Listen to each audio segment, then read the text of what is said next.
What's going on, people? It's your boy Tops back again, live for another watch along. It is Man United versus Man City, Manchester derby. The Premier League title race is heating up. Obviously, Manchester City needs to win to obviously keep in distance with Arsenal after they obviously play later on in the afternoon, 5 UK time against Nottingham Forest, and Man United new manager Carrick the interim. So yeah, you guys in the comments let me know what you think the prediction and the scores are going to be. I'm going to go for an optimistic draw, like a 1-1 draw. I know City have drew their last 3 games in a row in the Premier League, but yeah, I'm hoping it's going to be a draw, man. But I'm not too sure, bro. I'm not too sure, man. I think the only thing that gives me a little bit of hope is the fact that Manchester City have not got their full-fledged defense in it. Obviously, Nunez is ill. Pep Guardiola said before the game, so yeah, man, I'm hoping that could be a massive inkling in terms of Manchester City being able to drop points. But we'll see. Obviously, Carrick's made some bold changes already. Dropping Sesko. Yeah, no Sesko. He's on the bench. Obviously, Cunha has been having mixed kind of games in terms of his performances. So he's obviously not starting either. So yeah, man. And Buema up front, false 9, something a little bit different. So yeah, we'll see, man. We will see how it turns out. We will see. But yeah, obviously Gary Neville's on commentary, of course. But yeah, man. Interesting.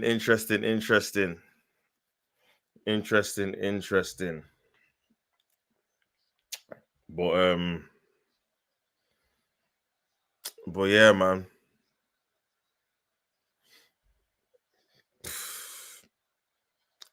But yeah, I'm thinking, like I said, like a 1-1 draw, maybe 2-2 or something. But yeah, the Man United team is as follows. Obviously, Michael Carrick's first game as the interim head coach. Lemons is obviously in goal, their best keeper out of the 2. Then you go into, I think they're playing the back 4. Dalot, Harry Maguire straight back in, Martinez and Luke Shaw. So this is like a Ten Hag back 4, bro. Casemiro, Mainu is the midfield. Mainu's first start of the season, I think. Ahmad Dogu are the wingers, and then Bruno Fernandes in the 10. And then Brandon Boma's up front. So yeah, you could obviously clearly see that even when they're defended, you could easily go back to a back 5. Obviously on the bench, Mount, Cunha, Sesko as well. So a few options off the bench if it's not going obviously the way they want it to go. Manchester City. Obviously, I've got Donnarumma back in goal after Trafford played in the League Cup semi-final. No Stones or Diaz. Obviously, Gay's coming in. Elaine and Kuzanov are the centre backs. Rico Lewis is left back, and Ake is right back. Rodri starting as well. So yeah, man, the back 4 is a bit makeshift. Obviously, Semenyo and Doku are the wingers. Foden and Silva in the midfield. And then yeah, Erling Haaland, man, just behind. Not scored an open play goal in 6 games, so it's a long time for it, obviously to his standards as well. On the bench, he's looking a bit weak, man. Only Reinders and Shirky, really, from an attacking point of view, they've got to come on. No Mamouche, obviously, I still think he's come back from AFCON, so yeah, man. I know Slovenia, obviously, he's injured for a couple of months, so yeah. Interesting.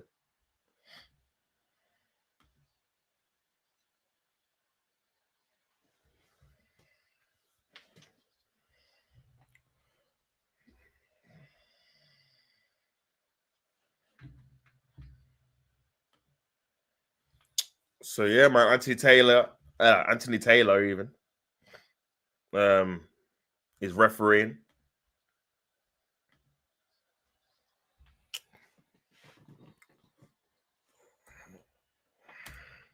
So yeah, I think I'm on the right one. Oh, what have I done?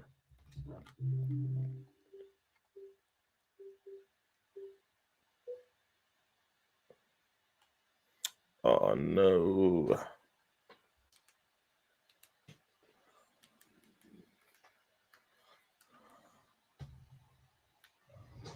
Oh, for fuck's sake.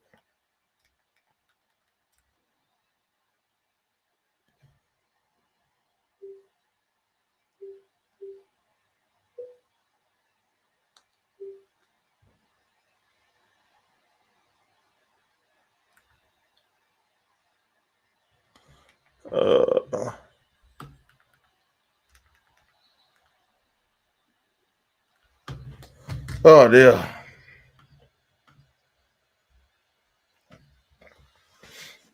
So yeah, Man United got a free kick. Harry Maguire, nice ball in the channel to Mbuemo there. I just got up for a goal kick, man. Easy, easy, easy. Very easy there.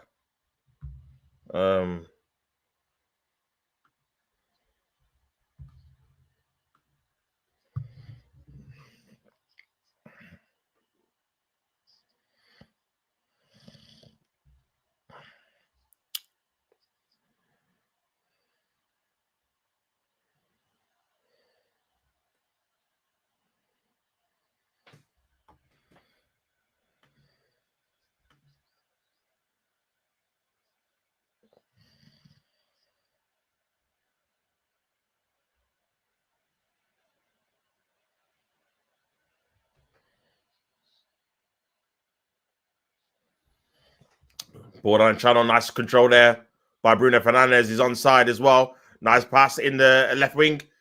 Oh, corner ball to Manchester United, man. And it's a good start for Man United. Kassanov had to clear it away there. Because and Buemo. Oh, this is what I'm saying, man. With this back four, bro, they need Gay in ASAP. Rocky. Because obviously Guardiola's probably out for the season. Diaz ain't back to what next month, end of next month. So yeah, this centre back pairing, man. Long term, nah. Not against the better teams, in it. But we'll see. We'll see. Bruno with the corner. Corner comes in by Bruno. Oh, what a chance. Off the bar. I don't know how he's not scored that, man. Got out for a goal kick.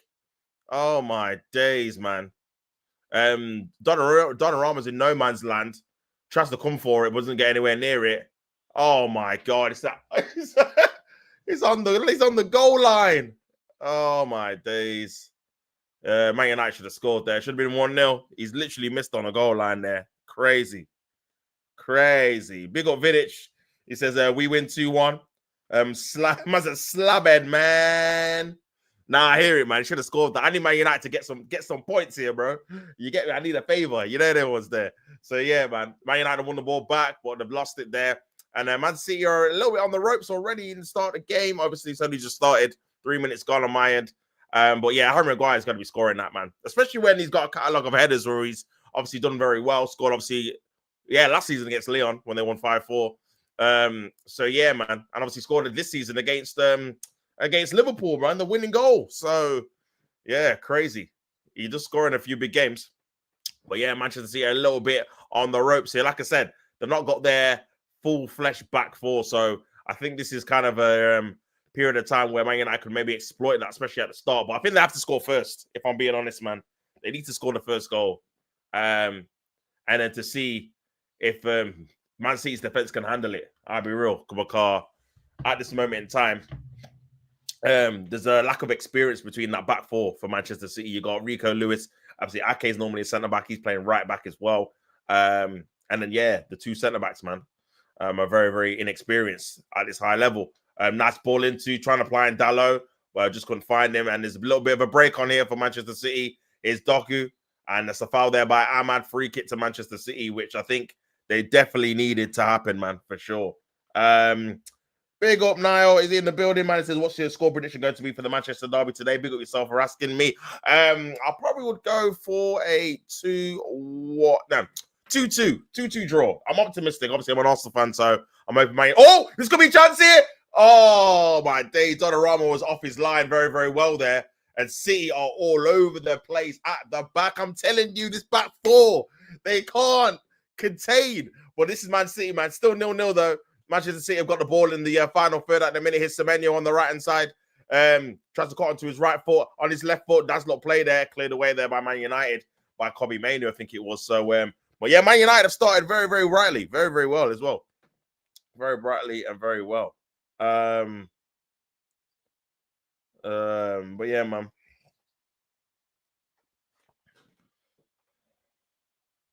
Crazy. Big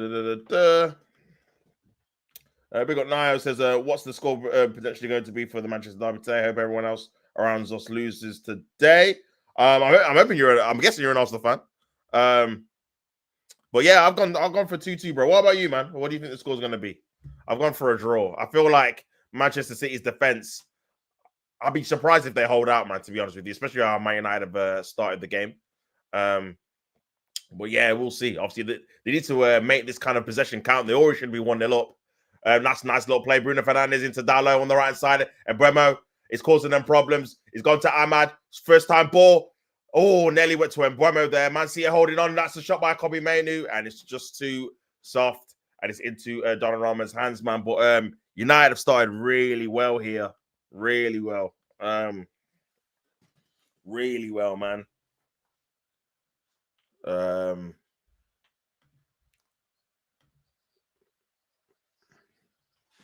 Yeah. They need to just kind of keep possession for a little bit. And Bernardo Silva's nearly lost the ball there, but they've won it back. Yeah, they've won it back, Man United. Oh no, it's gone up for a Manchester City throw in there. Got a bit lucky there. Bruno got a bit lucky. But yeah. Big up Nio says, hope everyone loses around us today. Yeah, fingers crossed, bro. Fingers crossed. If you're an Arsenal fan, of course. Fingers crossed, man. Even though we lose, just draw, just any drop points, and we win, then it's obviously a positive in terms of the title race. Man City just keeping the ball at the back. I think they just need to keep possession for a little bit at a time. Obviously, Man United made a good start, but not being able to open the scoring. But this is a chance for Mbeumo, but it's good goalkeeping there by Donnarumma, anticipating the ball in behind, and then Man City can come back. But yeah, I can tell you, this defense ain't looking solid, man, at this moment in time. But I think we've seen this in previous away games. I think Crystal Palace, they had a couple of chances, and then Man City ended up winning 3-0. Even the Liverpool game at home, I know they won 3-0, but Liverpool had a few opportunities in the first half. So this is a common theme, really, in the season so far. Man City they do give the opposition chances to score, but it's just whether you're clinical or not before they kind of take control, because they have got someone clinical up front who doesn't need more than one or two chances to put it in the back of the net. So yeah, it's Doku versus Ahmad. He's gone past him there down the channel, and it's gone out for a corner there to Manchester City. So first corner of the day for Manchester City. Now, Man United did have a massive problem defending set pieces as well. So yeah. No, I'm not a Man U. No, I'm not. I'm a Man U fan. Oh, okay, fair enough, bro. Fair enough. But yeah, obviously I'm an Arsenal, so I hope you win anyway, just for the simple fact that I need Man City to drop points. Poor corner. What was that, man? That was terrible. This could be a chance, though, for Man United on the counter-attack. Bruno Fernandes trying to find Mbeumo in the transition there. And it's just gone back to Donnarumma. So, yeah. Good tempo of the game, man. Man United definitely should be 1-0 up already with that Harry Maguire header. But still 0-0 at this moment in time. 9 minutes gone. Manchester City not had a shot or attempt on goal yet. 10 minutes into the game, so it just goes to show how well Man United are kind of pressing them off the ball, making it difficult for them to build up as of yet. Rodri not really been in the game, having to come back into centre-back position to try and dictate. Man United are still pressing, but they just got to be careful they don't get obviously pressed through the lines here. Here we go. Here's Foden on the half turn.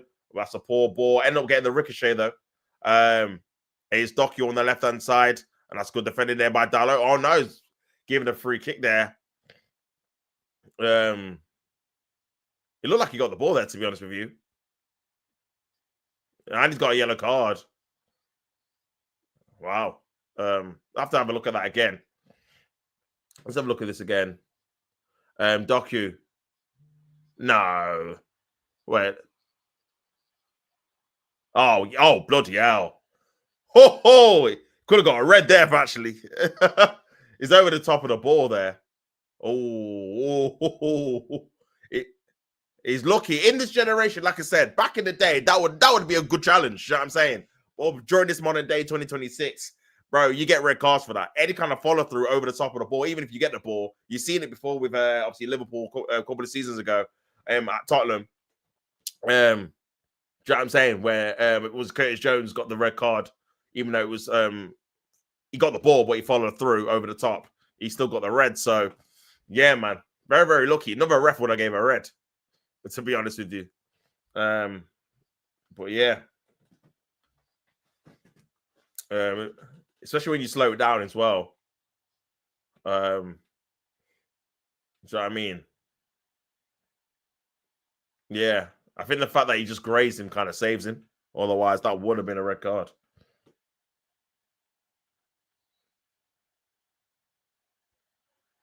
Ball in the area. Cleared away by Mbeumo. And a free kick to Manchester United. Foul there by Manchester City.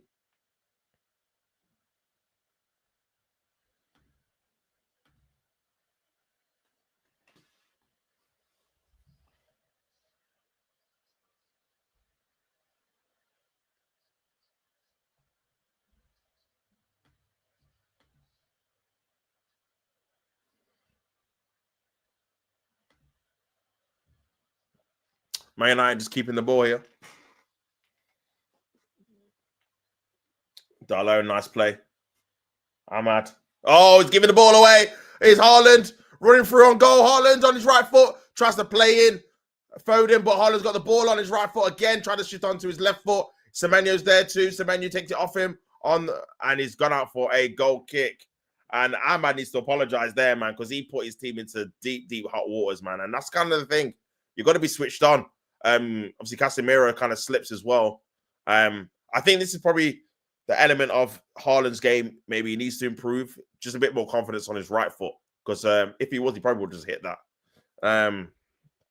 But ended up going out for a goal kick. So, very lucky Man U there. Trying to play out from the back here. Here's Harry Maguire. A nice play there. Mbeumo. Nice little 1-2. Good stuff by Man United. He's offside, though. Should have been on. You got to keep yourself on. You're literally looking at the line there, man. Got to keep yourself on side, Dallo. But some decent play, though, by Man U. Some decent play. Will he get the job permanently? If he does a very good job, I don't know, man. It's a weird one because if he does a very good job, gets you in the Champions League, and then you bring someone in that's new, and he doesn't start very well, everyone's going to be like, oh, you should have just kept Carrick. Do you know what I'm saying? That's just kind of a football way of hindsight. Do you know what I'm saying? So, but for me, I think if you've got a clear plan on who you want, I think you can't just waver, even if he does well. You just have to just stick to it, innit? And be like, you know what? We're getting you in for this period of time. And then going on from there. Here's Haaland. Back to Dogu. Semenyo, 1v1 with Luke Shaw on the right-hand side. Just come from Bournemouth. Scored 2 goals in 2 games so far. Ball into the area. Good ball as well. Headed away for a goal kick. But yeah, man.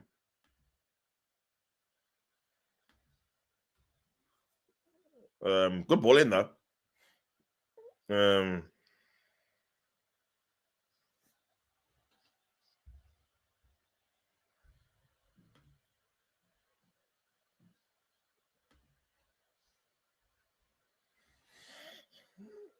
Headed on by Man United. Kobe Mainoo trying to compete for it. Did well there, but Bruno gives the ball away. Here's Dogu. Here's Luke Shaw. Got to pass it down the channel there. Tries to play Mbeumo in on the left-hand side. And Kushanoff does well there.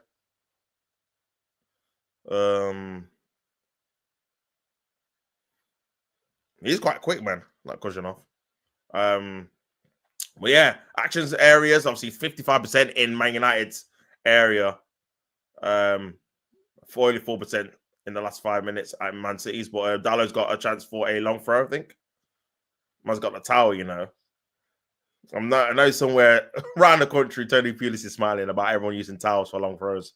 You would have thought it back in 2009, but hey, here we are. Dallow with a long throw into a decent area. Headed away. Martinez back to the goalkeeper. Lemons. Trying to play a ball in there. Cleared away though by Manchester City. Semenyo and Mainoo challenging for it. Mainoo gets the better of him. Tries to play in Dogu. And he's won the ball back, Dogu. That looked like it should be a foul there, but referee saying get up. I think he did well initially, Dogu. Oh, that is a foul. And that's probably a yellow card. And yeah. No, Man United fans are not happy there.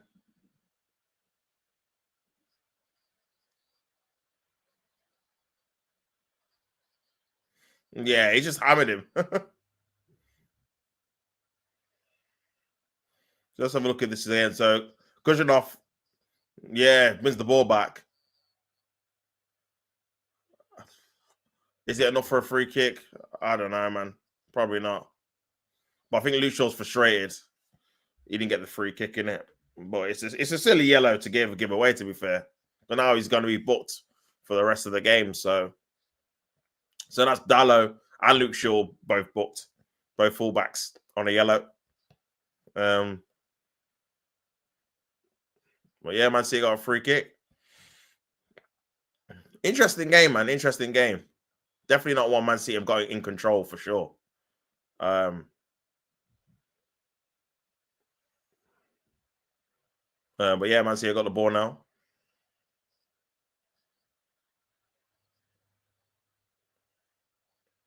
Yeah. They missed Diaz, man, as a build-up player as well. Not only defensively, building up from the back, man. That's probably why they're trying to get Gay in ASAP, because obviously he can take that role a little bit as well. Being decent on the ball. Nice play there that's nice football. Ball over the top into Dallo. Ahmad is on the right hand side. Oh, what is get rid of Dallo, fam? Flipping hell. It's not good enough. Come on. That's simple. They're playing really well at the back, to be fair, Man United. Bro, what is that, man?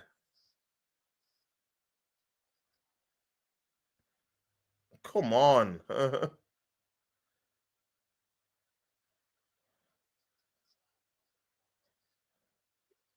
But I'm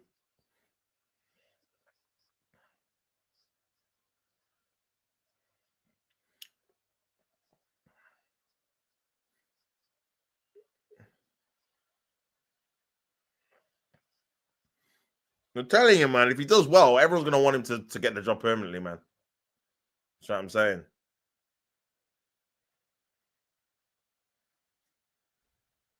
Ball over the top into Doku.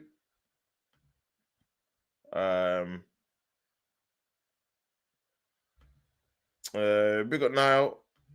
He says Elephant's gonna reign in F1 first place today. The difference between going to the African Cup of Nations third place game today. Beautiful skinny win. Third place African Cup of Nations game today. Big up yourself. Big up Don, man, in the building. Afternoon all. Hope you are well, bro. You have to let me know if you're watching the game or what your thoughts on the game. Can Man City drop points in this game? I think Man United have been the better team so far, if I'm being honest. Just not had the quality to Harry Maguire just dashing Harry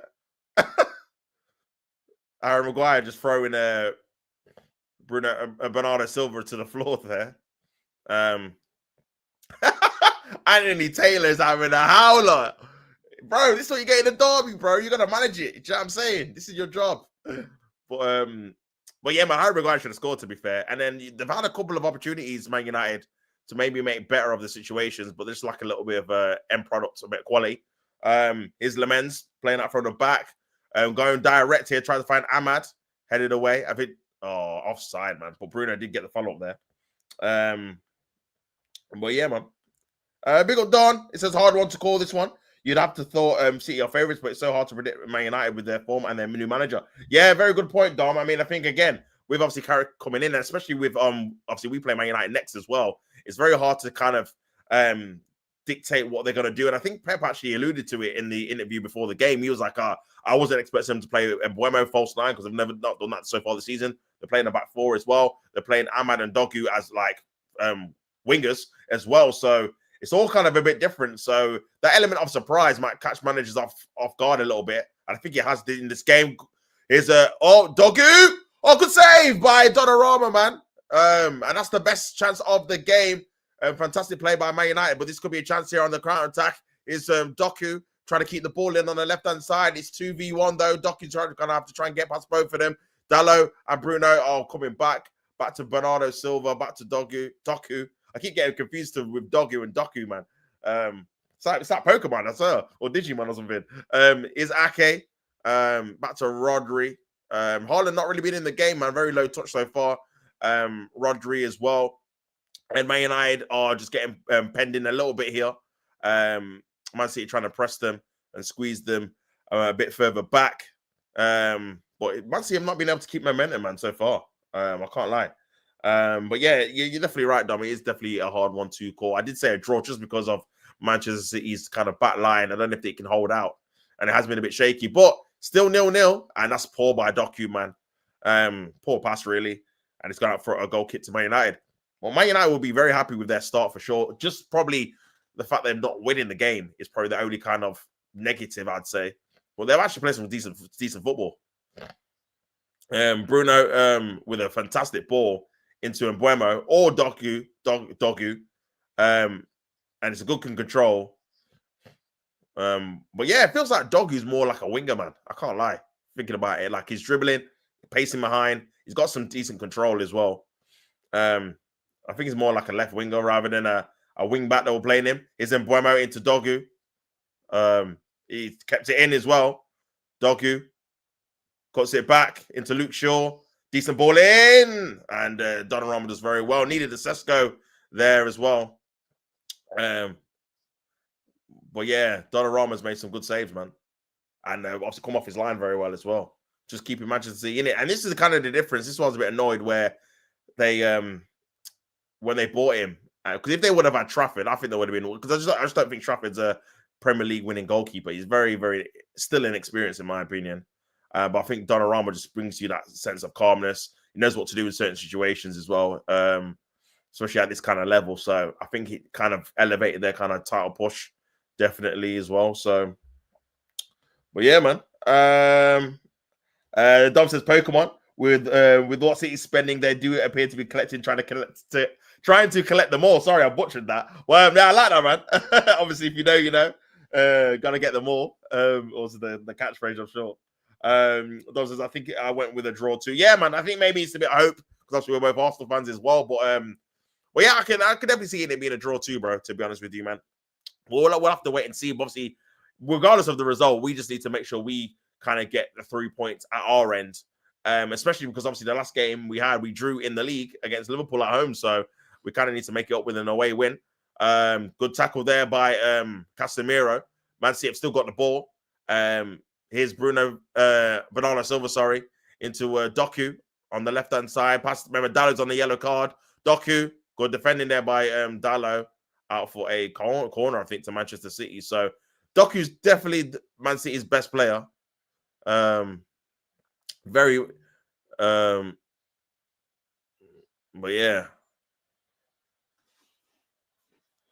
But yeah, Man United definitely have this kind of performance in them because it's the big game. In the big games, recently, they normally put in a decent performance. So especially at Old Trafford as well. But corner comes in, headed cleared away by Man United. Remember, they've already beaten Chelsea this season at home. Obviously, they lost to Arsenal, but I don't think Arsenal played particularly well that game. Maybe a bit fortunate to get the 3 points. But yeah, City have not played that well, man, in this game so far. Not played that well so far, man. Pretty much exhausted my Pokemon knowledge with that one line. Though, yeah, I get it, bro. I get it. I mean, in Pokemon, I mean, especially nowadays, Dom, that's kind of an old school thing now, man. You're talking, what, I don't know, 25 years ago. Now it's crazy when you think about it. So, or even longer, to be honest with you. Probably 30, man. When it originally started anyway. So, yeah, I hear you, my bro. I hear you, man. Big up Normal Guy says, good morning. Big up yourself, bro. I hope you're well. I hope you're good. Have to let me know your thoughts on the game if you're watching it or what you think the score's going to be. Here's Rico Lewis, cleared away by Manchester United. Here's Dogu, for Man United on the left, trying to play in Buemo. He's gone up for a Man United throw. I think Buemo's done all right, man. He kind of runs in behind. That false kind of 9, not having someone to track could be difficult for Manchester City. Fewest touches in this match. And yeah, we see it with Gyökeres when he has fewest touches. Haaland's had 4 touches in the game. It's been 26 minutes. He's touched the ball 4 times. So these kind of strikers who depend on service, do you know what I mean? They don't get many touches, so I don't think it should be something to be highlighted. It only is highlighted when they're not scoring, innit? Obviously. Yeah, that's just how they play, innit? They're not going to be involved in build-up. That could have been a foul there. The referee said play on. Here's Doku. Good defending there by Martinez in the end. And Dalot ends up getting the ball away, tries to play it down the channel. Oh, poor. See Dalot in possession, man. I can see the frustration now by Man United fans. He's just so poor. Like, gives the ball away in dangerous areas, breaks down attacks as well. Here's Semenyo. Ball into the area. Wants the penalty. That's not a penalty, man. He was definitely looking for that. Is Dogu, and that's a foul there by Rico Lewis. And that's a free kick to Man United. PSG got Dro from Barcelona. Okay. Fair, bro. But yeah, obviously to the game, I think Carrick will be relatively happy with the start. And then made ball over the top, trying to find Mbuemo, headed away by Kajanov. And Doku has got the ball. He's been their best player for sure. Going past 2 players there. Rodri into Phil Foden, who's not really done anything. Good defending there by Man United, getting the ball back. Here's Bruno Fernandes in a load of space. Ball over the top, trying to find Ahmad versus Ake. Ake's just not got the legs anymore, man. Ahmad getting past Ake pretty easily there. Ball into the area. And Mbuemo trying to find the corner. Just couldn't do it, though. But yeah. But yeah, this is what Man United are. I think this kind of game suits them in terms of what they've probably been good at in the last 5, 6, 7, 8 years under either Oli, Ten Hag, whatever. Transitional team, man. A team that's obviously good in counter-attacks. Obviously, Bruno Fernandes is actually very, very good in a transitional team, man, because he just gets the ball. When he hasn't got time to think and dribble and build up, when he just has like 2 touches, one to control it, one to kind of find someone, is very, very effective. It's when you're asking him to kind of do that kind of controller role, like a Jorginho or Zubimendi, that's when I think personally he struggles, because that's when he tries to do the Hollywood ball. Just looking at handball, but I don't think that is. So yeah, and I've seen Mbuemo with the pace and the kind of the intelligence of the runs in behind, is kind of feeding into this tactic they are employing so far, but still only 0-0, man. Man United have not scored as of yet, even though they've had the 2 best chances. And the longer they leave it, man, the more you kind of think Man City are going to get a chance eventually in the game. And they're probably going to take it. So, yeah. But we shall see. We shall see. Still no 0-0. 29 minutes gone. That's a nice play there. Here is... oh, that's a good block. Here's Ahmad. Casemiro trying to find Ahmad. Is he onside? He is onside. No flag. Ahmad on the byline. 1v1 with Ake. Gets past Ake, but it's good defending there by Doku, who comes back and helps his fullback. But Semenyo loses the ball, and Man United are pressing and winning the ball back very well. I feel like off the ball, they are playing very much better than Manchester City. They just lack a bit of quality in the final third, man, so far. Where I think Man City do possess it. Here is Doku in the transition. Very open game, man. He's got Bernardo Silva on the left-hand side free. Does playing Bernardo Silva on the left. Dalot's coming out to him, and it's a 2v1 situation, 1v1. This is the chance. Here's Doku on his right foot. Good defending there by Kobe Mainu there. Bit of a last-ditch tackle. But yeah, is Rodri over the top to Bernardo Silva on the left-hand side. 1v1 with Dalot. Ball into the area. No one in there, though. And it's gone out for a... Oh, I think it's still in play. It's still in play. It's gone out for a throw. But yeah, still 0-0. Obviously, most away wins at Old Trafford, manages in all competitions. Only Brian Clough has got more, 8 in 24. Guardiola's got 7 in 14, ahead of George Ramsey, Stan Collis as well. So yeah, 7 away wins at Old Trafford, man, is a lot. I think Wenger only got in these 22 years at Arsenal, all competitions. Let me see if I can remember them. So he beat them in 98, 1-0. We beat them in 2002. We beat them in 2003 in the FA Cup, 2-0. We beat them in 2006, Adebayor. That's 4. We beat them with Welbeck. That's 5. I think that's it. That's crazy. Only 5 wins in 22 years, man. Crazy. So yeah, in all comps as well. So that's why I obviously didn't see him in the list. Is all could be you're not gonna get a penalty for that, man. Get up, you're not gonna get a pen for that. Obviously Man City trying to play it from the back quick. Oh, let's give it away, Bruno! Oh, what are you doing? Shoot! Oh my god! Oh, you want to shoot? I think you would have been. You got to shoot. Why are you passing to him? He's well off. He's going to be offside, man. Oh my god! It's on it. No, you got to shoot. He parries it. Then he's there. Man United potentially could have been 1 or 2 goal. Big ol' Colin, man, in the building, man. Hope you well, bro. Hope you all. This could be a chance here. It's Ahmad 1v1. He's gone round the keeper. Ahmad! Yeah! Oh, he's offside. No. Oh, he did well though. He did well. Check it. VAR, check it. Oh, how Man United not winning this game, bro? How Man United not winning this game? Let's have a look at this again if he's onside.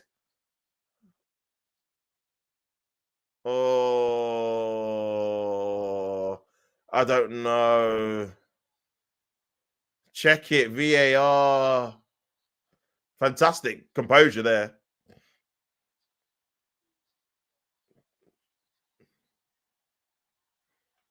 Check it. Where's the lines?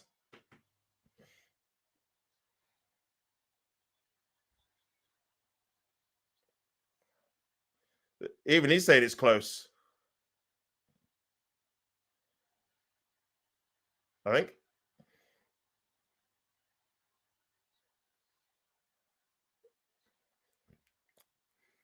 This is the best I've seen Man United play all season, to be honest with you.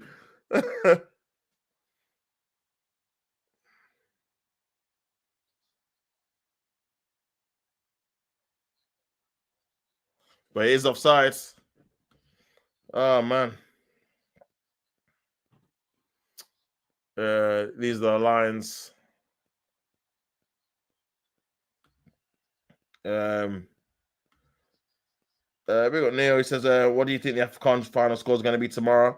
I think Senegal are going to win 1-0, man. I think they're going to beat Morocco 1-0. I think Mane's going to score again, like he did in the semis.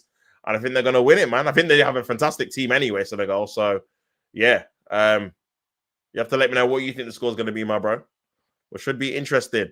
Man United 0, Manchester City 0. Man United have been by far the better team, but no goals to show for it. And against the top team, you have to take your opportunities while you're on top, because we know how this ends. We know Man City will get one good chance to score. And then once they go 1-0 down, it's a completely different game. You're now obviously having to... Oh, he's given a free kick. It definitely is. Yeah, I think it is a free kick in behind there. But yeah. Big up Carlin says something is off with City. They look amazing at times, but other times they are incredibly inconsistent. Yeah, I agree with you, bro, man. I think off the ball work as well. Sometimes they're a bit second to every ball, and you can kind of like outwork them a little bit. So I feel like they feel like a little bit lethargic, maybe because they are playing quite a lot of the same players, man. You kind of notice it's only really Reinders and Cherky that maybe kind of get rotated in, but like Bernardo Silva's always playing now.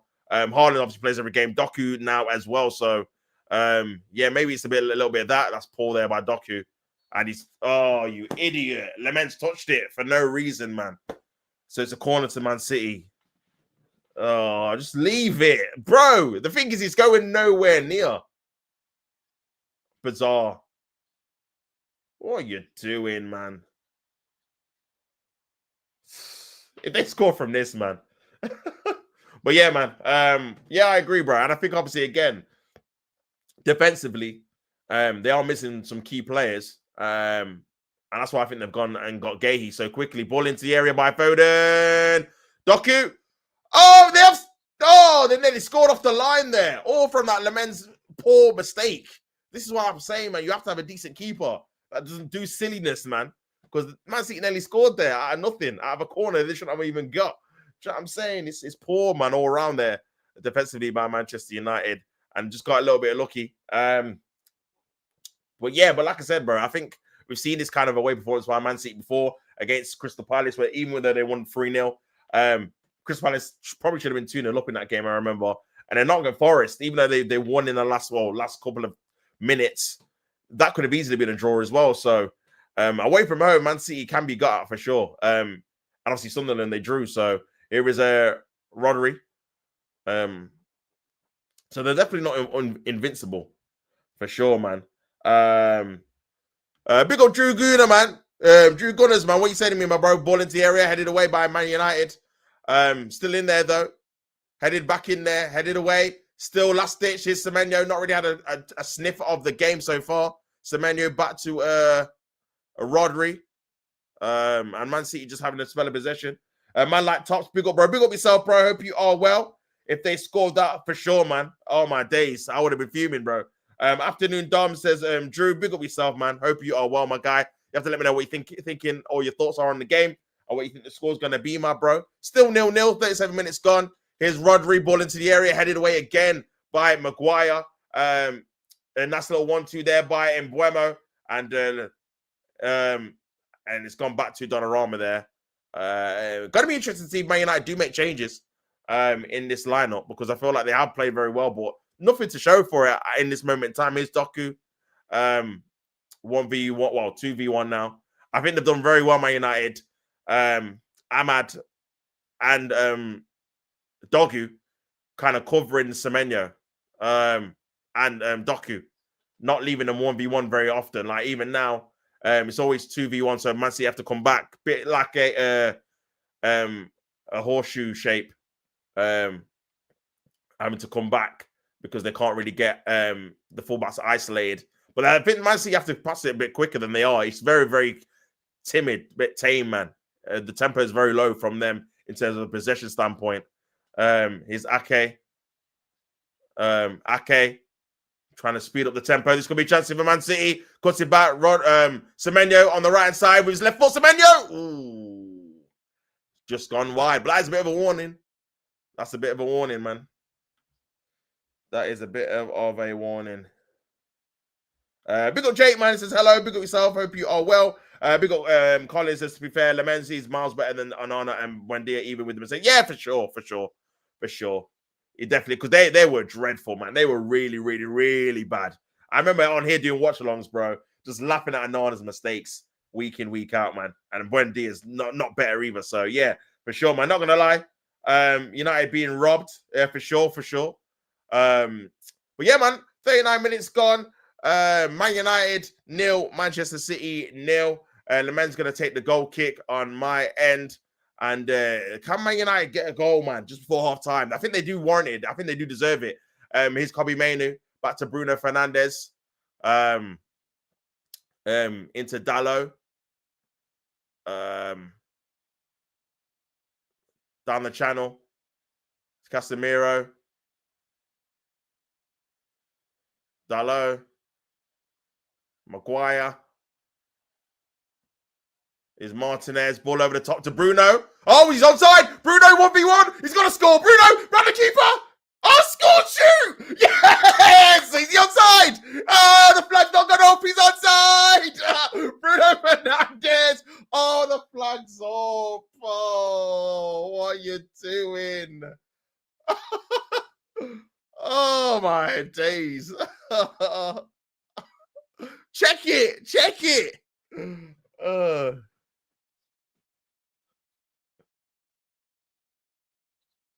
Oh my days, man. I don't know. He looks on. It's a great control by Bruno. Gets past the keeper, and then it takes his time. Bloody hell. Oh dear. Flipping now.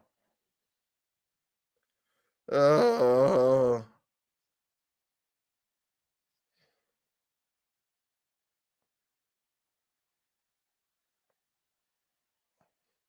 I think he's just about offside. Yeah.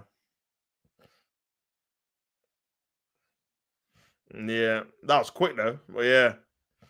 Oh man. Offside goal again. 2 flags, 2 goals. Poor Man U.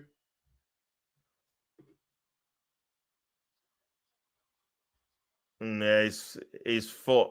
He's foot. He's foot, man. Flipping out.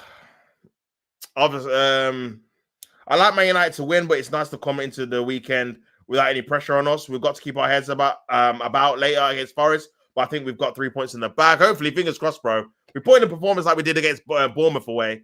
I think we'll definitely win the game because I think Bournemouth are a better team than Forest. Not say it's going to be an easy game though, because Forest, one of those teams against the bigger teams, especially at their ground, do normally put in a better performance. Obviously, they beat Spurs, they drew Man United. City just about beat them as well. So remember, they beat Liverpool away 3-0. People forget about that. So yeah, man, in those big games, man, they kind of come up with some kind of upset performances. So we'll have to wait and see. Ake's arm's playing them on side. How's it offside? No, obviously your arm isn't counted because obviously you can't score with your arm. So that's probably why. Ball into the area is Mbuemo. Oh, still in there. He's Dogu. Oh, how am I United not winning this game? There should be at least 2-0 up. At least. Here's Dallo. Oh, nice play. Is Dallo again? Oh, my days, man. They just lack quality. Just in that final third. But application, I can't fault them. Haaland's not had a sniff. Not offside, in my opinion, says Colin. I want United to win now due to this BS. Must have another offside. Normal guy, we were laughing. For real, Colin. Why do they put adverts in the middle of the game? I'm not too sure, man. Tops, the arm is counted for attackers, though. That's how Ahmed was offside.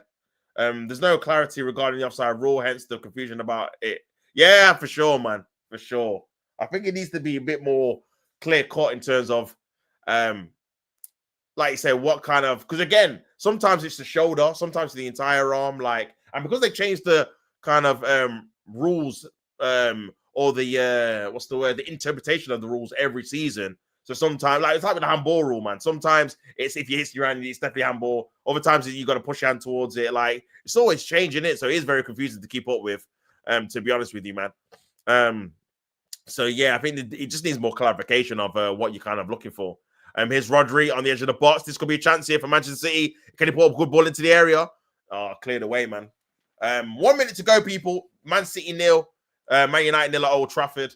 Man City not really look like scoring, if I'm being honest, man. I say that they'll probably score. Only that chance from that corner, really, I can really think about when they look like opening Man United up. I think they've had a very good performance, but not had any kind of reward in terms of winning the game or leading the game. Here's Doku versus Mbuemo into the center of the pitch.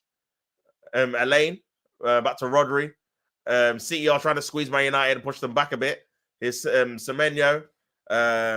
But yeah, it's kind of back and forth pedestrian football in terms of Man City's tempo, man.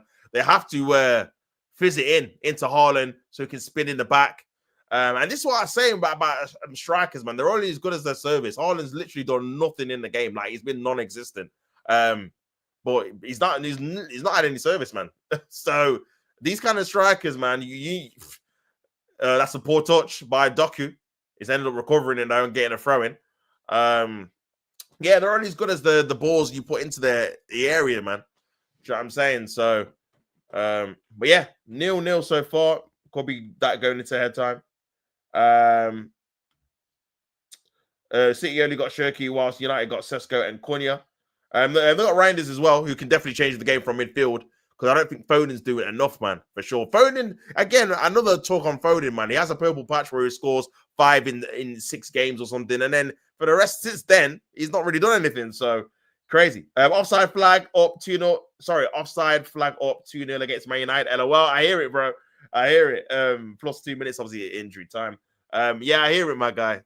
They literally could have been 2-0 up. If Maguire scores that header, could have been 3-0.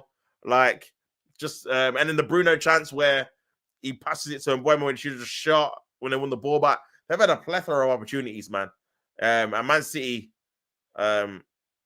should really be losing the game, really, based off the chances.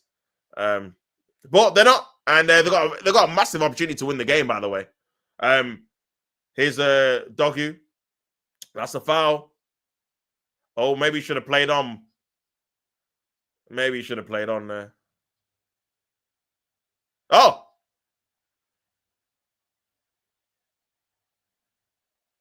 Huh. Is but Rodri.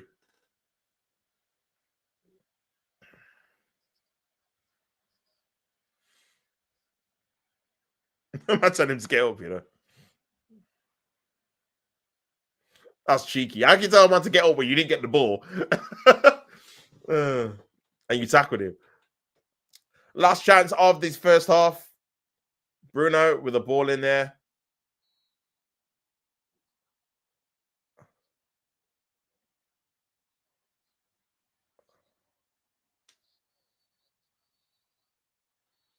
Nil-nil. Let's have a look at this again. Oh, yeah. And Foden is a luxury player. Yeah, in my opinion, I believe so, man. Well, yeah, 0-0. Man United fans are cheering. Even though they're drawing, I think after the season they've had, all the seasons they've had in terms of the football, that's definitely the best I've seen them play in a good while, man. But again, new manager bounce, Manchester derby. These are the things you've got to put into obviously consideration. Can they play like this away at West Ham? Oh, looks like Haaland is still down injured here. But he looks like he's all right, I think. Oh no, he might have done his knee in there. That could be problems, by the way. If he's injured for a period of time, Man City are in trouble, man. And this is what I'm saying. The league's, bro, there's so many twists and turns in the league, man, in terms of injuries, who's going to be available, who's going to be fit, etc., man. So, yeah, but yeah, 0-0, man. And again, I mean, even though I'm disappointed that Man United are not winning, because I think they should be based on the balance of play, I take a draw. 0-0. I said I'll take a 0-0, bro. Get me that City dropping more points. And that's a great opportunity for Arsenal to extend their lead, man. So we'll see what happens in the second half. You can maybe assume that Man City are not going to play as bad as that. So you can maybe assume that. But I do think Man United have started off this first half or played the first half pretty well. And they just need a goal, man. To be honest with you, they just need a goal. Half-time 0-0, Haaland injured. Didn't captain Haaland, captain Gabriel. I think I captained Haaland myself, bro. I knew I should have went for Thiago, man. But they've got Chelsea away, so I'm like, I don't know. In obviously fantasy, but yeah, 0-0, guys. You have to let me know if you guys watching what you think of the game so far. Who you think is going to go on a win? Because you've seen this kind of story in football before, where it's 0-0. The team that should be ahead or not, and then they end up losing in the second half because they didn't take their chances. So it literally could go either way, to be honest with you. Some of the games obviously aren't at 3 o'clock. Some decent ones. Obviously, Liverpool got Burnley. You expect Liverpool win there. Chelsea have got Brentford at home, which you would think would be 3 points, but you never know. Leeds, Fulham, decent game. Sunderland and Crystal Palace. Tottenham have got West Ham at home, and then obviously 5:30 is Nottingham Forest versus Arsenal. Coventry are losing at home in the Championship to Leicester. I don't know what's happened to them, man. They were like running away with the Championship, and then over the Christmas period, they've just lost a load of games, man. So I think they might still be a decent part ahead, but yeah, as it stands, like I say, Man City would be on 44 points, 5 points behind Arsenal with having played a game more. And Arsenal would have the chance to go 8 points clear if it ends 0-0, obviously. And yeah, people forgetting, obviously, Villa have got a chance if Man City drop points as well to go ahead of him. That's the kind of thing you kind of forget. Villa are right there as well. So, but yeah, my Brentford are in 5th position. At this moment in time, ahead of Manchester United, ahead of Newcastle, ahead of Chelsea, who are in 8th. Obviously, Spurs are in 14th, which is crazy.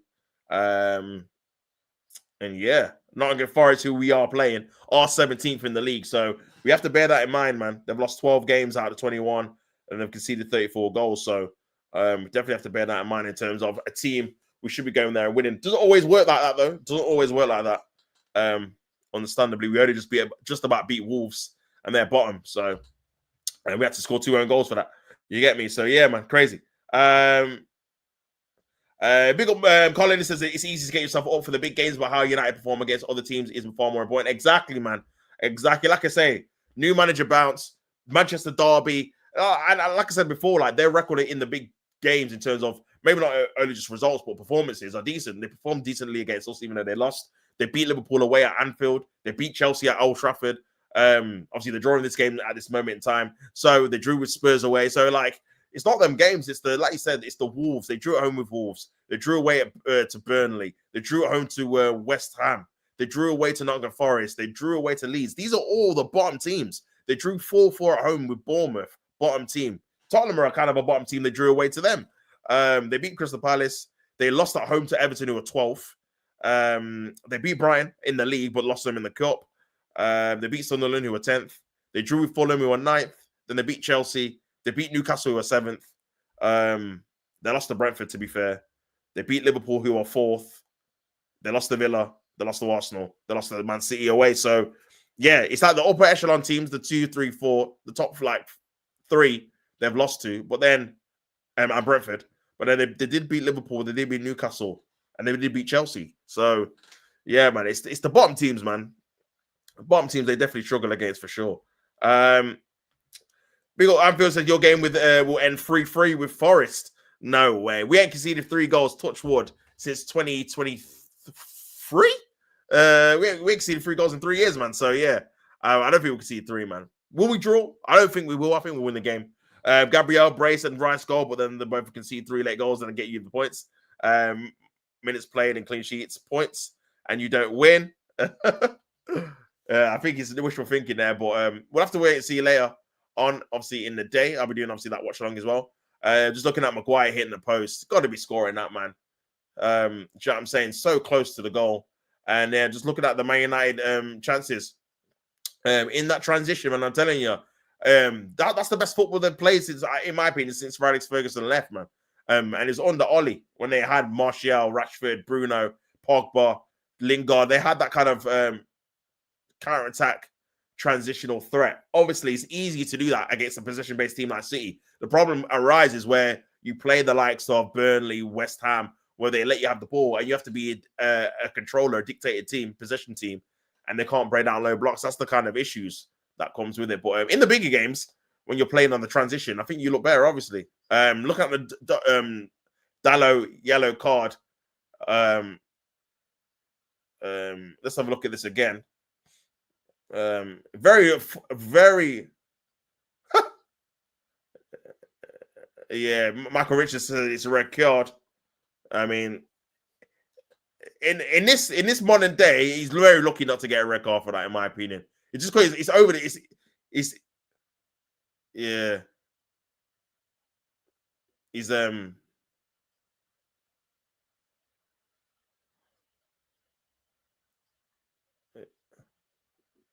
yeah. That could have broke his leg, to be fair. It's just because it's grazed him, and then obviously early in the game, but a very fortunate man, well over the top of the ball. If his standing leg is like planted and he's tackled him like that.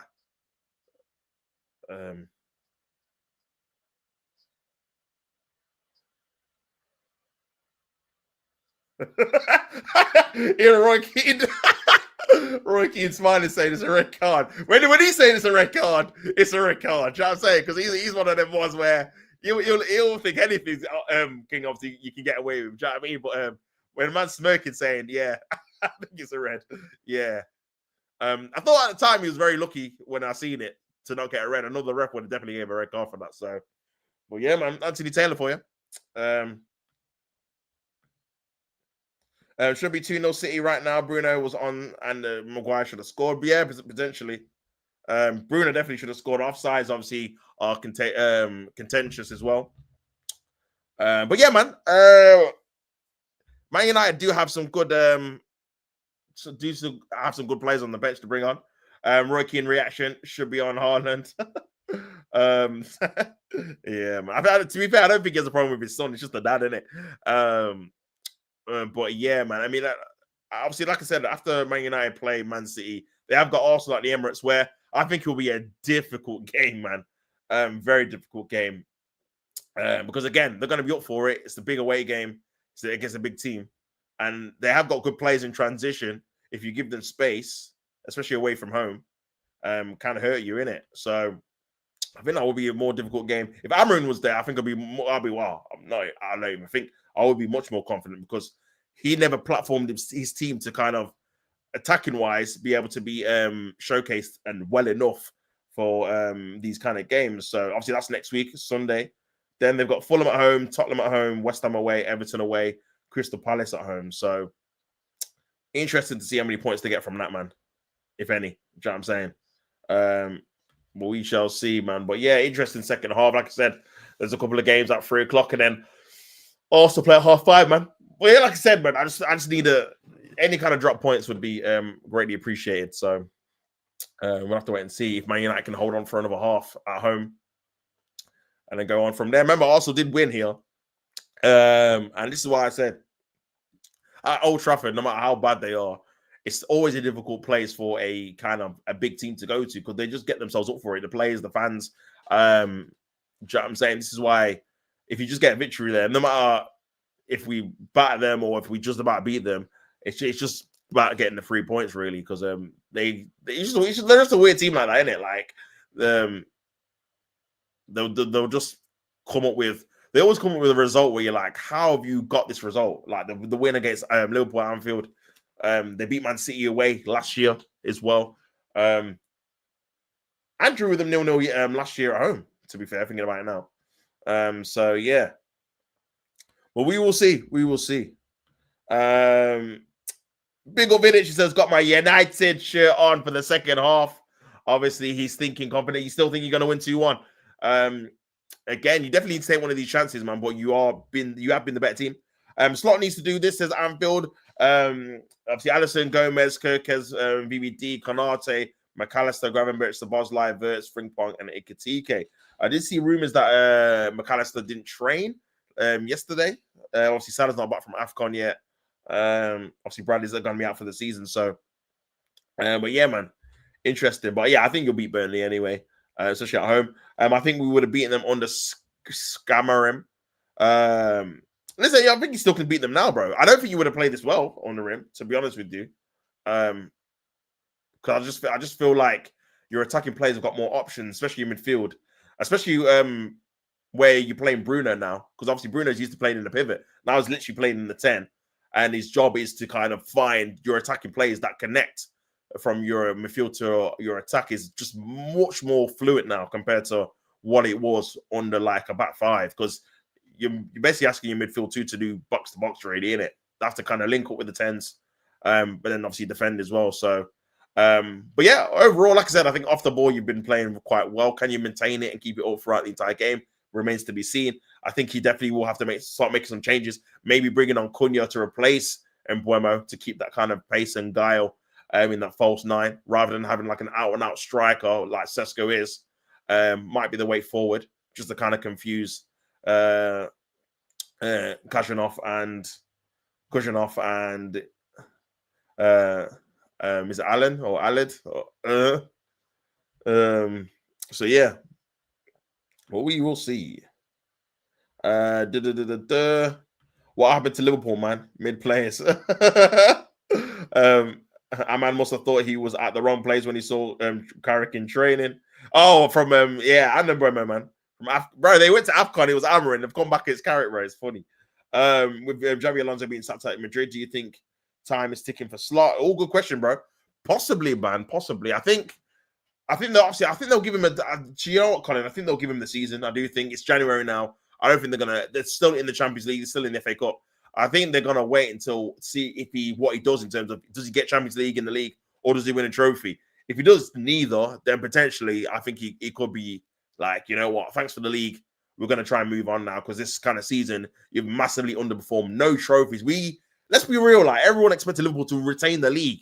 I think because they've been so bad and expectations have kind of lowered within the season, people are like, well, if they get top four, but that's not the remit. You have to retain, bro. You spent $500 million in one transfer window. Like, you have got to retain the league you won last year. Do you know what I'm saying? At least.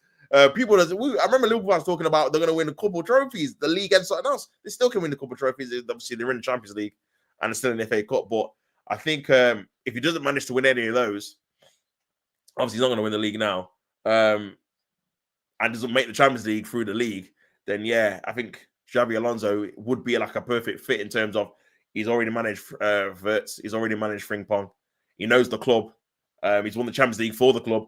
So yeah, all those kind of things kind of play in his Spanish, like Rafa Benitez, like all these kind of things kind of play into it, innit? So yeah, man. But we'll see, bro. We'll see. I think Slot will have this season to kind of win something, and then I think if he does win anything, I think he'll stay in it because he could just say, "I've got you a Prem and Champions League or Prem and an FA Cup in 2 seasons." Do you know what I'm saying? So yeah. Mike Dean says it's a red card. So yeah, where's defensively though? Yeah, I agree, but I think you kind of have to sacrifice that, bro. Looks like Shirky's coming on. Shirky and O'Reilly are coming on. So Manchester City and Pep Guardiola are not happy with that first half performance. Foden, Elaine is off as well. And Foden was non-existent. It looks like Haaland's going to be okay. He's still on the pitch. So yeah, man. Myself, I hope, Colin. Imagine Ibrahim Diaz looks when he comes back to Madrid. Legit, I don't know who he's going to be finding there. Feels like a United score a penny, it'll be offside as it's past the post. British record free broken twice, not once but twice. But yeah, exactly, man, exactly. Do you know what I'm saying? That's another thing as well. Yeah, as well as playing nearly half a billion, the record fee being broken once or twice, and I think that's just been kind of swept under the carpet. Like there should be much more heat on that. The fact that you're not doing what you need to be doing. So if that was like, as much as obviously we don't like Chelsea, Man City, or whatever, if that was any of those kind of teams spending that amount of money, they'd be getting cooked. Like, so you got to be and achieving what they're achieving. So you got to just try and keep the same thing. I said Foden off. What the F should have been Semenyo. No, I think Semenyo was very quiet, but I think he was better than Foden. Foden was doing nothing, man. He wasn't connecting the play with the striker and wasn't getting shots off himself. So yeah, I think he had to come off still. And I think Shirky, even though defensively might not be as kind of disciplined, he's got a moment of magic in him. Here is Man United. Oh, this could be a chance here. Puts it. Oh, flash across the box, man. Just a bit too much. Like, great area. Just too hard. But yeah, man. Just too hard there. Massive beef jerky is coming on. Semenya been ass so far. How Man United not scored that? I don't know, bro. Oh my days.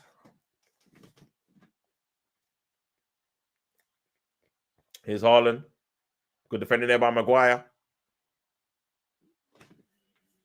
Casemiro losing the ball.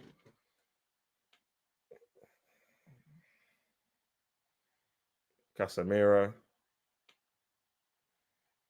Maguire trying to play the ball over the top. Headed away. And Buemo. Casemiro. Oh, and Buemo loses the ball. Here's Doku. That's a foul. Same play on. And just pulled it back. I think he left that a bit late, man. A bit long, sorry. That kind of I think when you say yeah, I think that was a bit long still. But yeah, Ake's obviously gone into centre back, and then O'Reilly's left back, and I think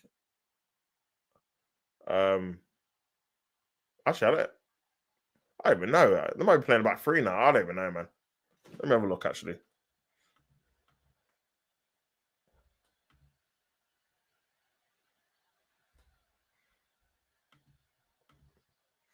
O'Reilly losing the ball.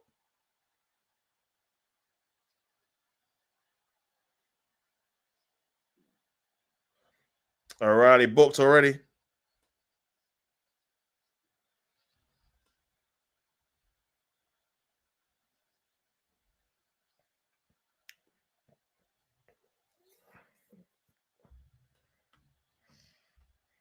I hate when people say I'm blind, I'm deaf, I want to be a ref, so it's rude to be blind and deaf people. Blind and deaf people deserves better than being a ref. What the hell? But yeah, free kick to Man United, 48 minutes gone. Could be an opportunity for a goal here.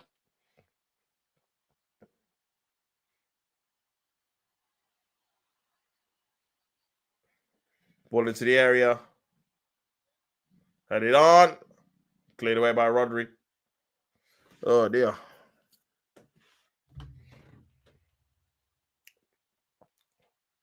And Man United are starting the second half how they finished the first, to be fair. And that's gone out of play. And yeah, man, this Man City, like it's like Colin said, bro. To be fair, the Man City team, they just feel inconsistent in terms of their performances in the league. Like, you know what I'm saying? But we'll see, man. We'll see. We'll see.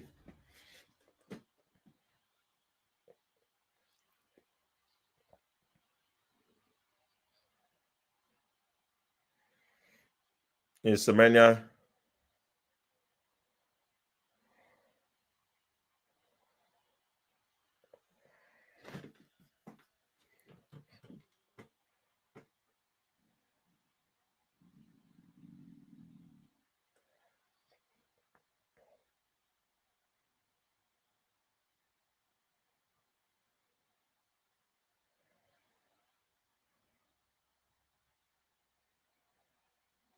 Man City just keeping the ball.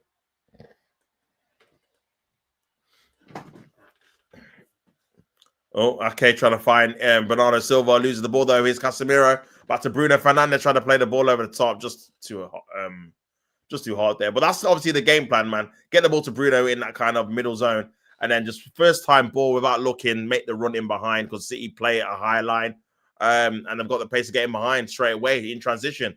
Here's Doku again. Man United trying to get back into shape. And they've done very well, man, to kind of make sure he's never 1v1. It's always 2v1. So he always has to go back and recycle possession. Semenyo 1v1 with Luke Shaw, cuts it into that area there. And Man City have to come back. Here's Rodri. Back to O'Reilly. And Manchester United doing well to kind of push Manchester City back here. Semenyo.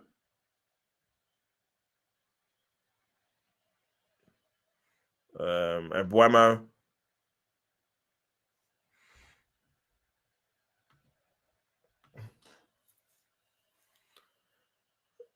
Oh, trying to press. Oh, man. Ball over the top. 51 minutes gone, man. Still 0-0. Maguire's got the ball and ball over the top, trying to find him. Buemo down that kind of channel. And that's a good defending, really. But Bruno Fernandes has got the kind of follow-up into Dogu. Luke Shaw is playing left wing back in this moment in time. Kind of trying to overlap. Back to Luke Shaw. Into Kobe Mainu. 51 minutes gone, still 0-0. Man United trying to find an opening here. Here's Dallo. Back to Ahmad. Good pass there. Reverse pass into Dallo on the right-hand side. Tries to go infield here. Back to Dallo. Mbuemo. Ahmad. Oh, cleared away there by Manchester City. Bit last ditch there. And Manchester United trying to maintain momentum. And it's the tackle there by Rico Lewis, who's now playing right back. Bruno Fernandes, nice little back heel there into Luke Shaw. They're trying to play in Dogu in behind. That's a foul there. Oh my days. That looked like a foul to me, bro. That is crazy. That is crazy. Let's have a look at this again. No, it's a foul. It's a foul, bro. This is the thing about Anthony Taylor, man. He's just mad. He's a mad inconsistent referee. Like, he just won't give things that normally referees just give it for no reason, and then he might give it for another team in the same game. So it's like, bruh. But yeah, Anthony Taylor for you.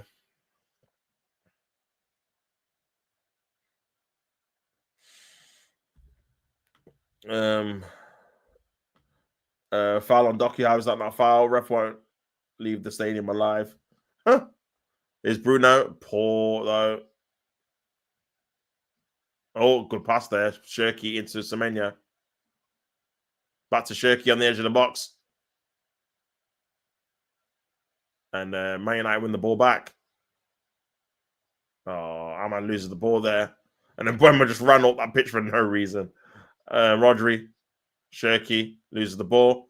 Oh, but gives the ball back. Here's Haaland on his right foot. Haaland! Great block there by Martinez. And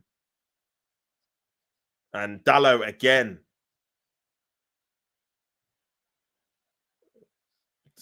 In possession, man. Net negative, man. I'm telling you. That's like the third one he's done where he's overhit a pass or give the ball away in a dangerous area that's led to a chance for Man City, bro. I can see it. This is the first time I'm actually watching Dalot play, and I can see why Man United fans are on him, bro. Because he just makes too many mistakes in possession, man. Like that, really clear. Corner comes in and good carry there by Lemens. Tries to play the long throw, and it's good defending there. Good defending.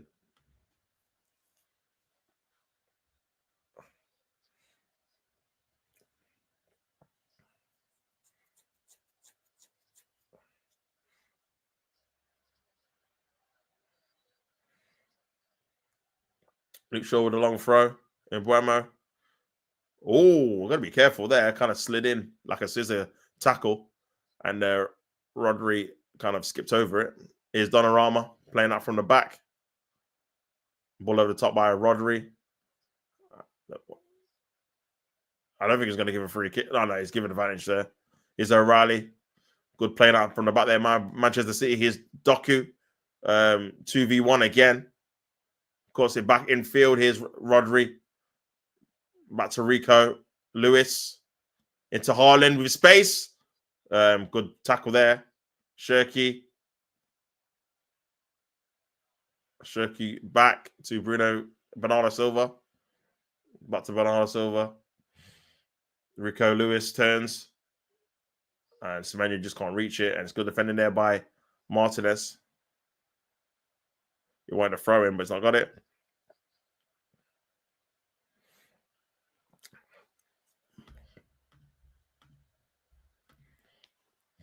Here's Bruno Fernandes.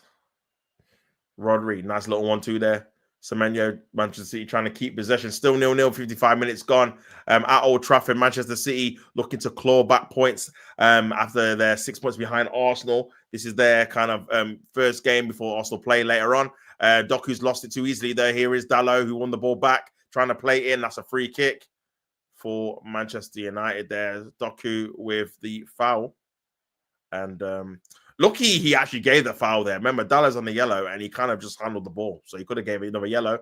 Looks like Bruno Fernandes. That was offside. That was way off. It was a poor touch anyway. That was way off. Here's Semenyo on the transition counter-attack.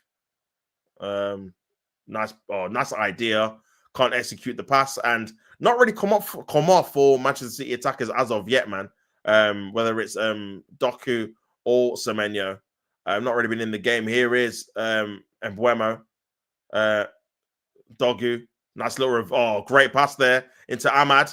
Mbuemo's in the he's got 4v4 here. Here's Ahmad on his left foot. Ahmad goes for goal. Good save. Casemiro's gonna be a goal. Shoot! What are you doing? Why are you trying to chip it? Oh my god, just smash it. Oh, why are you trying to chip it? Just hammer it. You're so close to the goal. Oh my god. What are you doing? Oh my gaze. He might have been offside anyway, to be fair. Great switch of play there by Dogu into it. Ahmad 1v1, cutting in, good save. But again, Casemiro. Oh, you tripping, just blast it. Oh my god. I mean, it's a great save from a Donnarumma perspective.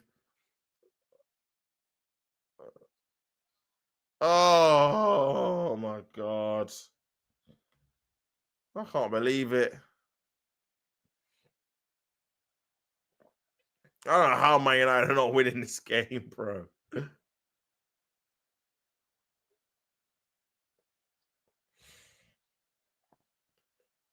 Casemiro and Buemo.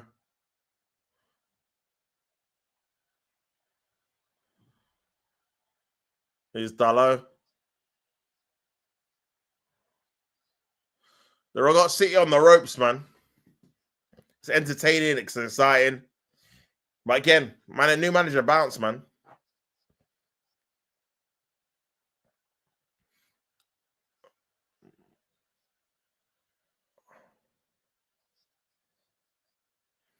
This is why you need a top-level goalkeeper, man.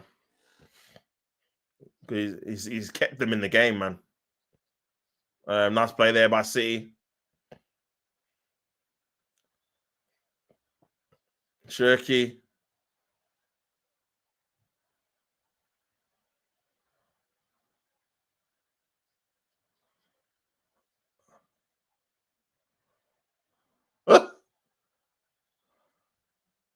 Not got a free kick there. My lineup was 2 off. Gakpo and Jones start, not Gomez and Maka. Yeah, I did see Maka wasn't in training, so he's probably injured, but still should be enough to beat Burnley at home. Kitike in there as well. Man United, the problem you got with Man United now is that even though they play really, really well, still no goals, and they are going to get tired, innit? And yeah, can they replicate it? Is Bernardo, Rodri, half an hour to go, still 0-0.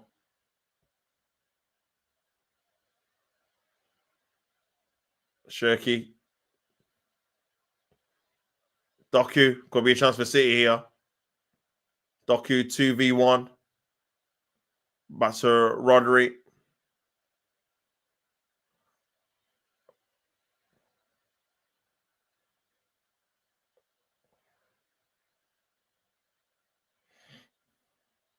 And City just go back.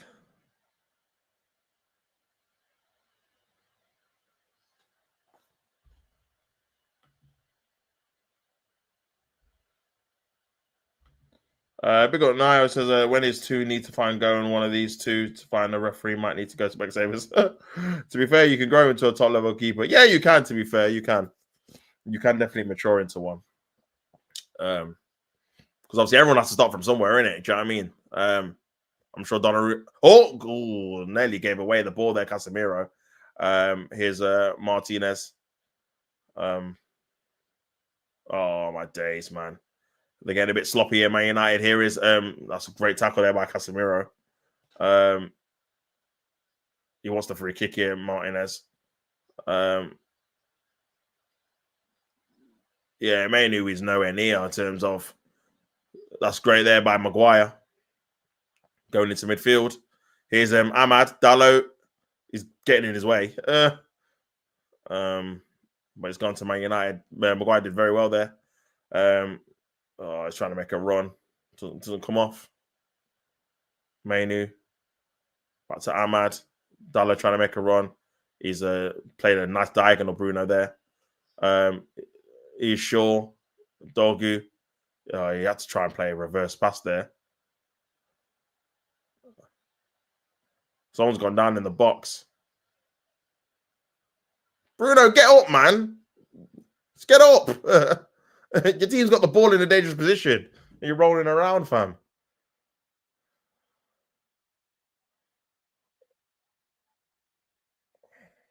He just tried it, man.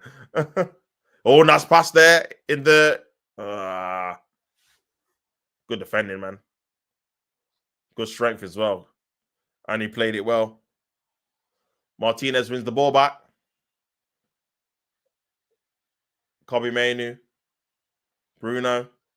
Here's Ahmad. Back to Bruno. So he ain't got no one to really head it like that. Oh! Oh, what save! Oh, my days. Donnarumma! Here's Haaland on the transition. It's 2v4, though?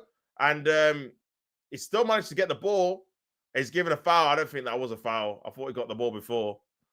But Anthony Taylor's given it, obviously.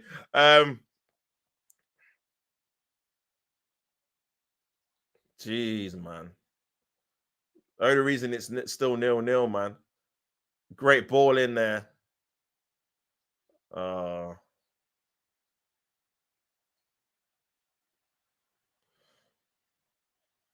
Good save again.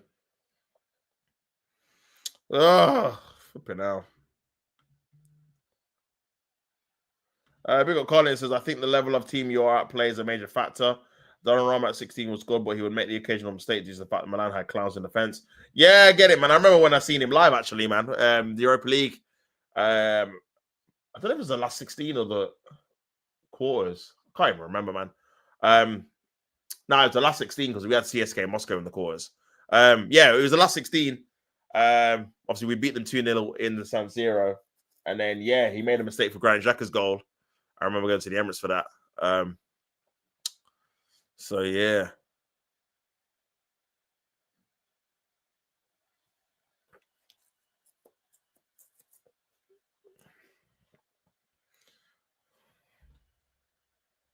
But yeah, shots, much shots, 7 for Man United, 6 for Man City. Man City have had 1 shot on target the entire game. 68% possession. Man United have had 5 on target. So you see who the better team has been. Man City have not played good, but it's about getting 3 points, and it's still 0-0. There is one moment, I think, this ball in there, headed away there by Man United. Here's Mbeumo. Great play there by Mbeumo. It's 3v2 here. It's 4v2 here.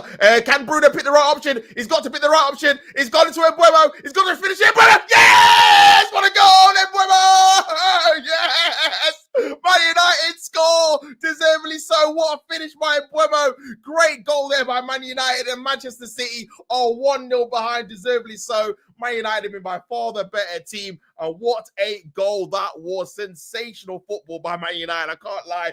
In transition, I said they're the best football is when they play in transition on counter-attacks. And they did that from back to front. And what a finish there by Mbeumo into the back of the net. Donnarumma couldn't save that one.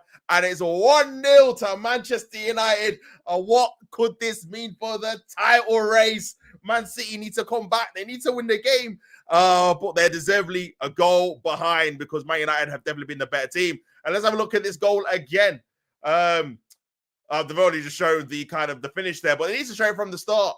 Great goal, man. Bruno Fernandes, 4v3, the attack, the kind of excitement there. Great pass and great first time finish there, man. Bruno with the assist there, and then Mbeumo with the ball in the back of the net into the corner. And it's 1-0 to Manchester United. Well deserved. Well deserved, man. Man said doing it. Man said the shameless. Hey. Hey, I'm starving. You got me. I'm starving, my brother. I'm starving. I need this. Even a draw, I'll take. Do you know what I'm saying? But them winning is even better. You get it? So, yeah, bro. We got Chris, as always. Hope you're good, my bro. Good to see you in the chat, man. But, hey, well deserved lead for Man United. I said 1-1 because I expected United to turn up. It's what they do. Exactly, bro. You know as well as I do, in those big games, man, when you think we should be going there and beating them quite comfortably, they have get a result against you. But even if they don't, they always put in a decent performance where you think, that was better than I expected. But in this game, they've been by far the better team. Man City have not done anything. Man United should have really been up before they just scored that, man. It's been coming. Let's be honest, man. It's just whether they had the quality to finish off a chance, and they definitely did there. And gonna be interesting to see how Man City react because they've not played well all game offensively and defensively, really. Donnarumma's been their best player in terms of keeping them in the game before here. So, yeah, here's Casemiro. And that's their Manchester United throw there. The title is there for the taking, bro. I know, Colin, man. It is literally there. It's also annoyed about the Liverpool performance, not even the result, because I'm just like, bro, why is the performance not better than this? We've got a chance to go 8 points clear, this amount of points clear. And I think it's very crucial for us to be in a healthy position before we face Man City. Or this could be another chance here for Man United. Is Ahmad on the right-hand side? Ahmad, is he going to cut to his left? He doesn't. Oh, goes wide outside the post for a goal kick. But listen, Man United, if they get another goal, man, I think that could kill off the game, really, because I'm telling you, and I said this before, and I said it at the start of the game, the defense they've got isn't good enough to win the league, bro. It's just not. I know Man United have turned up and have played well, and Man City can come back and still win the game. But, bro, you need better defenders than Rico and O'Reilly, even though they're good youngster players. For winning the league, they can't do it, man. But good, look at this, man. Points dropped from winning positions the most this season. Man United 14 when conceding first, 3 games, 3 defeats, 1 goal. So Man City don't come back from losing. But Manchester United do concede leads as well. So yeah, big up Rory, big up yourself, bro. Hope you are well. Says, oh brother, what you telling me, man? What you telling me about this? Donnarumma finally beaten for sure, man. He's keeping Man City in the game. This game should be over, really, when you think about it, after the amount of saves he's made. So yeah, man. Pep is stunned. You lot have a bad record at Forest in recent time. That is, yeah, we do. We've only beaten them once, I think, in the last 5 meetings I've seen. Which was a couple of years ago. 2-1, Saka and Jesus. We beat them away from home. But yeah, we drew last year. We lost the year before we won. So yeah, man, here's Doc who wants a free kick, and he's got it. He's bought it. He's got it. It's a free kick in a dangerous area for Manchester City. I said 1-1 for both Arsenal and City games. Hey, listen, man, definitely could be the case, man. Definitely could be the case. Not guaranteed we're going to win later on. We're going to have to put in a really good performance. But you know what? For me, like, when you see kind of your rivals play first and maybe drop points, that should, like, galvanate you. That should kind of motivate you to be like, know what, we've got a great opportunity to go further ahead because they've just dropped big points here. But Man City has still got obviously opportunity to still win their game. They've got 20 minutes to get 2 goals. So they're gonna have to, someone's gonna have to do something out of nothing, man, here. Whether it's a quality ball or a quality shot. Because Man City have not created kind of patterns of play to kind of open up the scoring. Ball in there by Shirky, decent ball in. And it's gone out for a corner. Could be opportunity for City from this corner, man. But yeah, the Dalot kind of headed it away and conceded the corner. So let's see what Man City can do from here. Shirky going to take the corner. Corner comes in there, not headed away, and Mbeumo kind of clears it away. And it's a free kick to Manchester United in the end. But yeah, Mbeumo back in time for Manchester United. Let's have a look at this goal again. It was a Maguire. Great play past, I think it might have been Bernardo Silva, Mbeumo, and then into the path of Bruno Fernandes. Keeps onside. Good way to pass as well, and great finish, man. Mbeumo had to be something good to beat Donnarumma in this game because, again, he's been here, there, and everywhere, man. But well-deserved lead and fantastic performance so far by Man United. Credit where it's due. They played really, really well in this game and deservedly are 1-0 up. Well, there should be more, to be honest with you. There should be more goals up. Man City have not performed at all so far. And yeah, Mbeumo is off. Obviously, just come back from AFCON. Maybe kind of rested him for the next game against Arsenal. Remember, they've only got 1 game a week now for the rest of the season. And Cunha, which is what I predicted, kind of more of a kind of false 9 type of profile. Someone that can run in behind, maybe get the ball within his feet, rather than a Sesko in this game in particular. So, yeah, we'll see how that works out as well. Here is Martinez. Nice ball into the kind of panel there, but Bruno Fernandes has lost the ball. Trying to get the ball back. That is the foul there on Bruno, but it's played advantage here. Here's Semenyo. Oh, good defending there in the end. Cunha. Oh, poor ball, though. Is Rico Lewis. Ball into the area. On the edge of the box, Bernardo Silva. Great block there by, I think, Casemiro or Cunha. And that's a good tackle there by Dalot into Cunha, who kind of needs to get himself in the game, man. He is very fast-paced. That's a poor pass there by Casemiro. And got a bit lucky there that they've got the throw. And Pep Guardiola doesn't know what to do here. Remember, Haaland is not in form. There's not really any other player that really scores a lot of goals. And look at how it stands. 43 points for Manchester City, 6 points behind Arsenal, having played a game more. And also have a great opportunity to go 9 points ahead in January. So, yeah, we'll have to wait and see if they can kind of come away from City eventually. Obviously,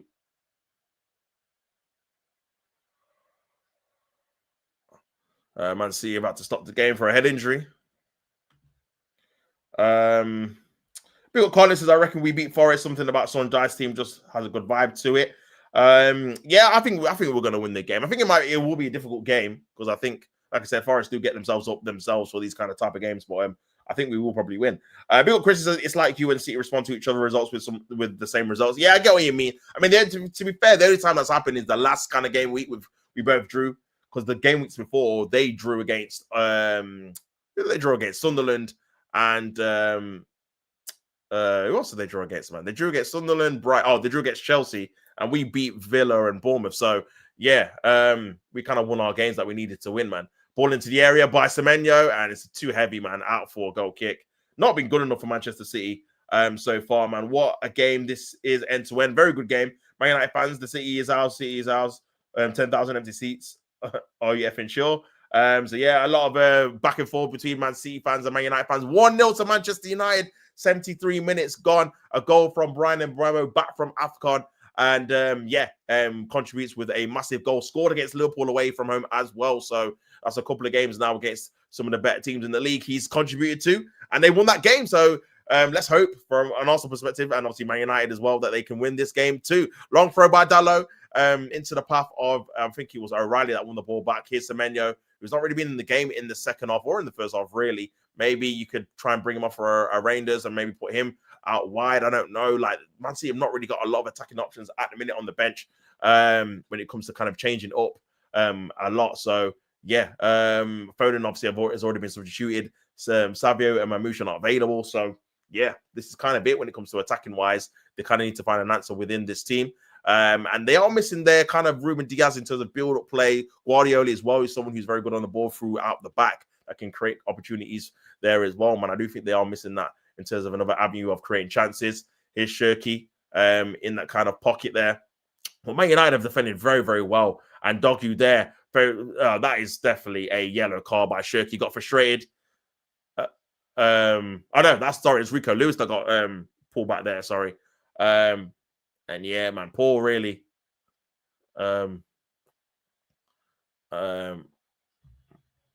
But yeah, man, crazy, man.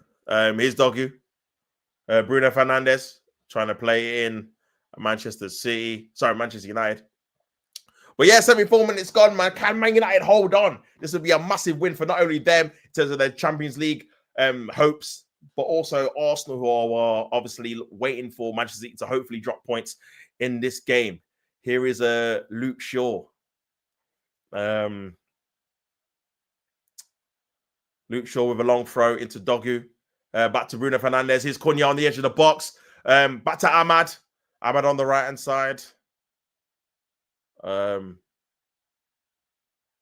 Here's Cunha. Cunha cuts it back into Dogu. Oh, he scored! Dogu with the goal. It's 2-0 to Manchester United. Cunha with the assist, and Dogu scored. That could be game over, people. That could be game over. Unbelievable, Jeff. Oh, my days. That was kind of a weird one. I didn't realize he was gone in. It just kind of hit the post and went in. That's mad. Oh, my days. 2-0. Harley can't believe it. Inject it. Oh, they can't believe it. City cracking up. Oh, my days. Talking with the goal. The second goal, 2-0 to Manchester United, man. And well deserved. Let's be honest, man. Man United have been by far the better team. City have been awful throughout the entire game. And Man United have got a well-deserved 2-goal lead. Let's have a look at this again. If there's any kind of hint of offside or anything. It's Ahmad on the ball. He's had a very good game. Is it offside? It looks like it could be onside there. It's Cunha 1v1 down the byline. Gets past O'Reilly too easily. And it's poor defending. I told you about this defense, man. With no leaders, no Ruben Diaz, no Guardiola. Like, they're inexperienced. They're letting the ball kind of go across them, watching the ball. And it's a really good finish there by Dogu, who I think he's a winger, bro. He's already scored a few good goals this season, man, and that's another one. And Carrick can't believe it. His record. He's already beaten Arsenal. He drew away at Chelsea. Is he going to beat Man City in his first 5 games? It's crazy. I said hate United, but love this. 100%, bro. 5 minutes played. And it's Liverpool under 21s, 1 Arsenal under 21s. But here is Manchester City. Here's Semenyo. Semenyo again. And it's cleared away there. Good defending there by Manchester United. And I love the shamelessness from Tops. Listen, you have to be in this game. You have to be as shameless as you can be, bro. You never know when it's your turn. You know what I'm saying? You never know. You just might backfire. Well, I'm ready to be hurt again. Hold tight, Monts. Big up, Monts, bro. I'm ready to be hurt again. But yeah, man, big up. Big up Colin, man. He says, yes, come on, bro. Hate United normally, but I'll take this all day long. 100%. for the greater good. Also, I've not won a Premier League title since 2004. Do you know what I'm saying? We by any means necessary, man. By any means necessary for sure. Mr. Goldilocks, Merlin, Mr. Guardiola. Take that, City. Gehi, you can't join this, man. Mr. Guardian's easy. This is smiling. But yeah, man, crazy. I said, Gehi, don't do this, man. I think it's already done, bro. And listen, he'll help them defensively for sure. But yeah, City will drop more points than this, man. They'll drop more points, bro. Remember, this will be the 4th game in a row they've not won, unless they score 3 goals out in 12 minutes, which I don't know. I can't really see, but you never know in football. If they get one quickly back, you never know. But this will be the 4th game in a row in the Prem they've not won, and you can't do that when you're trying to go for and win the Prem, bro. You can't go 4 games without a win, man. That's crazy. So yeah, it's literally there for Arsenal to take this title. I can't lie. That's a foul there. While referee not giving. Is Doku headed away? Looks like that's a foul on Rodri there. That was a foul. But I think it was a foul beforehand for Man United. And Casemiro, his legs have gone. I think you're going to take him off for a Garcia here. But Casemiro's been sensational, man, to be fair. He was at Anfield when they won 2-1. And again, Man United got this in the locker. This is why I say it's going to be a difficult game next week, man. I'm not even sure how it's going to go, man. But this is a fantastic victory if Man United can keep it up. Obviously, it looks like Agosto is coming on. And 3 substitutions for Manchester City. Doku off. Haaland coming off as well. Damn, that's what you know. I think he's definitely giving it up. Yeah, Haaland off, bro. Yeah, he's giving up the game, man. He's giving up the game. It's just 2-0 down. Yeah, Man United fans love it. Hey, listen, rough with this move. He always scores against them. He always scores against them. So this is the game he actually hasn't, and they're losing, and he's played. So go. You have to take it, man. But yeah, it looks like he's brought on a couple of youngsters as well. So yeah, I think he's kind of threw the towel in. Unless they do something miraculously. But yeah, guard of honor for Casemiro. He had a very good game, man. Very good game.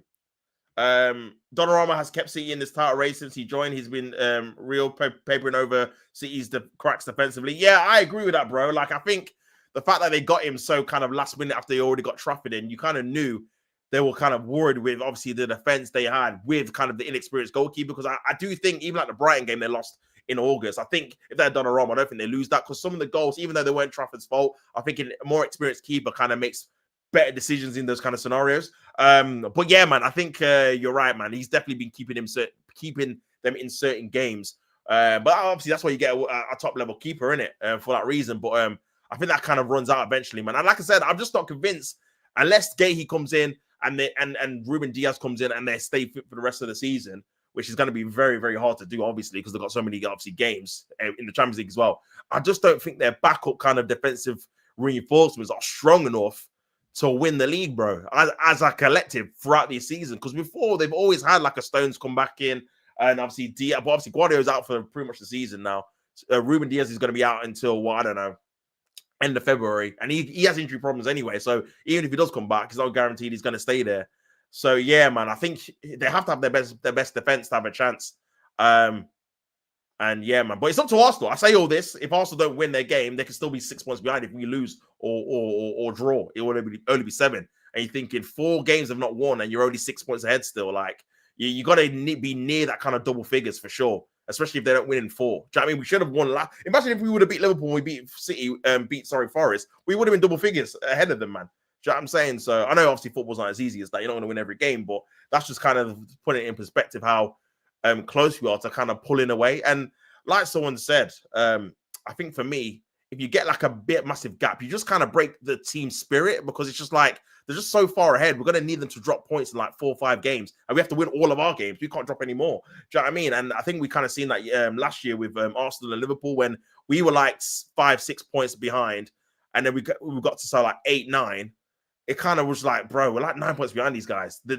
We need them to drop points in 3 separate games, and we need to win all of our games. And it was just unrealistic, man. Do you know what I mean? So I think we need to get to that point where it's like a 9-point gap. Then you kind of creep to like 10, 12, etc. So, but we'll see. It's still early days, and we need to win our game. I have to say no this. It looks like Man City are going to drop points in this one, but we need to win our game for sure. Didn't captain Haaland. Now he's off. Yeah, I captained him like a idiot. So yeah. Is Manu. But yeah, man, the scenes if Emery ends up winning the league, imagine. Yeah, that's a good point, man. If Villa win tomorrow, City are third. So yeah, God of honor for Casemiro, Masahiro. Then play for the Blue. Surely Gay joins us. You're not bidding for him, brother. You're not bidding for him for whatever reason. Cowley from Pep, in my opinion. I know you're 2-0 down, but you keep holding on because he's capable of producing it. I think he's given up, bro. I think he's given up on the game. I think he's thinking, okay, because remember, they're not guaranteed in the top 8 in the Champions League. I can't remember who they've got in the Champions League. I think they've got Borisov.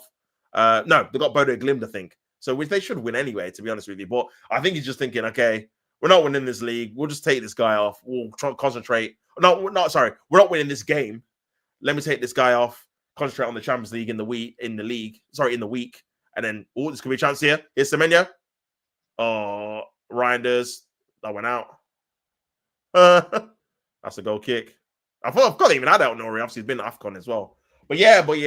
I think that's kind of his main thinking. But again, it is a bit defeatist. And that's what I say, bro, in terms of breaking the team spirit, man. When they start to do stuff like this, Pep, when they're starting to prioritize other things, that's when you know they're not going to win the league because they're not prioritizing the league. So that when we started resting players in the league and going for the Champions League, you know, it's Liverpool. They've already won it, man. Do you know what I'm saying? So I think we need to hopefully do the same, man.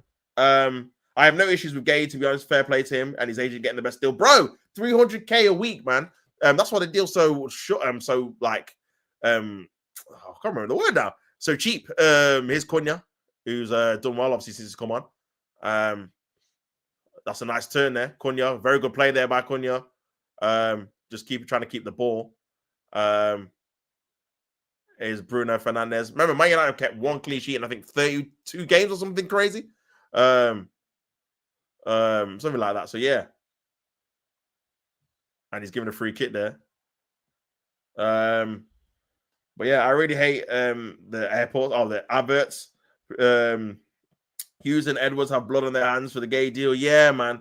They're messing about, bro. I think where they messed up is because of the uncertainty with Konate, just trying to save a few quid. Like, it's like, bro, just get him in. Like, get him in. Don't get him in last day just to save a few quid. Just get him. Just pay the money. You need to replace Konate potentially anyway if he's re-signed. Like, even if you got him for like 30, 40 mil, that's still a good deal for a centre-back, bro. Like, he's an England international. He played in the European final. Obviously, he's a Premier League experience. He won the FA Cup last season. Like, he's probably he's like value for money at that time. He definitely wouldn't have wanted 300K if he would have bought him for 40, 45 mil. Bro, it's a good deal. You need to replace Konate eventually anyway if he doesn't sign a new deal. I think you're just penny pinching, man. Maybe because you spent a lot in other areas, so you have to kind of manage it. But even so, man, I think you massively underestimated the power of the player having a lot of options.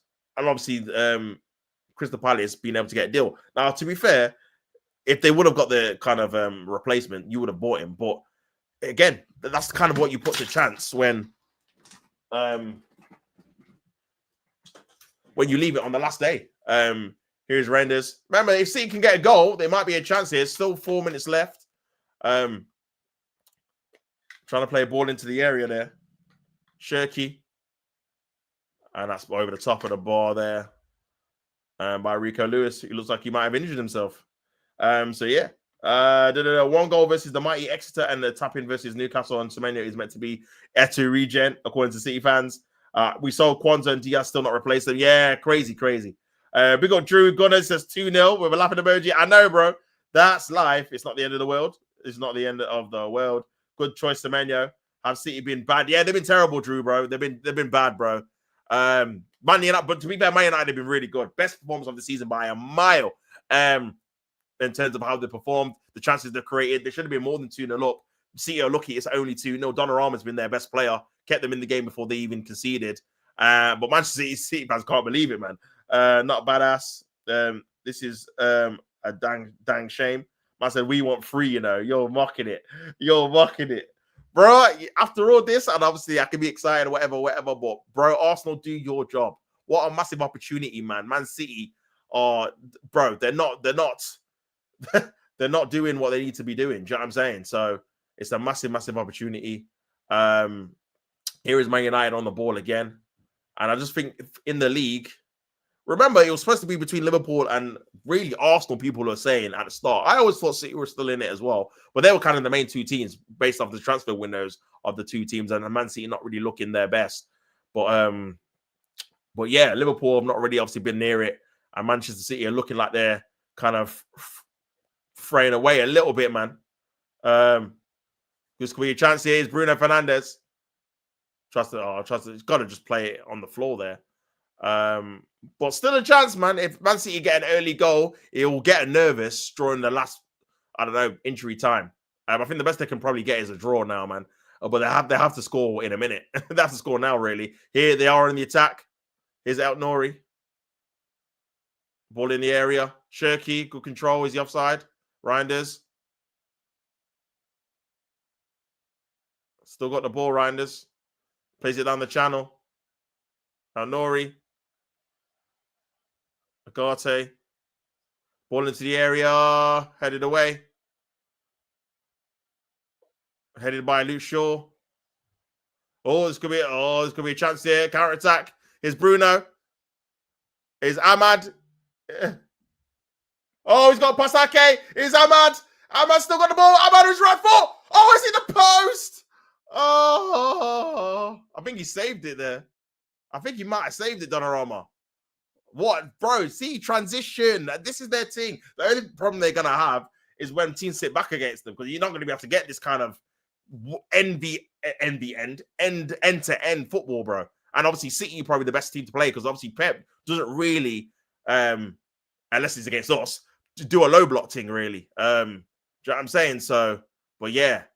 What ball that is by Agate, to be fair. Even he's balling out. His dog. You see pace and space, bro, undefeated. And a bit of quality in terms of passing. Good idea then by Ahmad. Did very well there, actually. But yeah, this honestly, this is like a 4-0. This is like a 4-5-0, man. I'm not even joking. Like, City are lucky it's only 2-0. Like that probably should have been a goal, man, to be honest with you. Let's have a look at this again. Good play there by Bruno. And Ake just hasn't got the legs anymore. Nice little shimmy back onto Ahmad's right foot, wrong foot. And it's a great save again. I thought he did. Yep. Yeah, he gets a touch there, Donnarumma, to push us onto the post. So it's a fantastic save again. This is why we have a top class keeper, man. This is what happens when you have a top class keeper. But yeah, Mason Mount's coming on as well. Luke Shaw's there too. But yeah, 5 minutes of extra added time, and Heaven's coming on for the last, I don't know, 4 or 5 minutes. Bruno's had a fantastic game as well. Very, very good. And Man United, again, this is the best they've played in a few years, man. I'll be real, in a big game, in terms of actually how they played. Like, they should have beaten City 3 or 4. You get me? But Man City have given the ball away again. It's 3v3. Is Ahmad. Cunha's there as well. Cunha's there. He's onside. Mount's in the middle. Cunha crosses it to Mount. It's 3-0. Manchester City have conceded another goal. Mount's just come on and he scored in the Manchester derby. And Man United are 3-0 up against Manchester City. Oh my God. This has been an absolute battering. Man United deservedly so. 3-0 up. Crazy. Oh my Lord, what a goal there. And Manchester City at the back are at 6s and 7s. Sir Alex Ferguson's laughing. When he's smiling, that's how you know this has been a good performance. I've done the wrong team. Oh my days, it's 3-0. Crazy game, man. Crazy game. Oh my days, he can't believe it. Arsenal, please. Let's have a look at this again. I think is he onside? Yeah, I think he's just onside there. Plays him in. And then Cunha with a nice ball there. And then, yeah, Mason Mount with a tap in to make it 3-0. Obviously, they're probably going to check it. But, bro, crazy. You can't argue with the score. It probably should have been more than this. They got absolutely battered. Battered.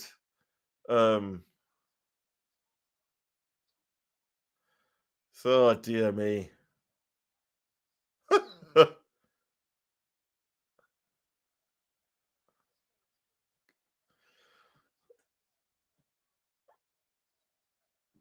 Wow.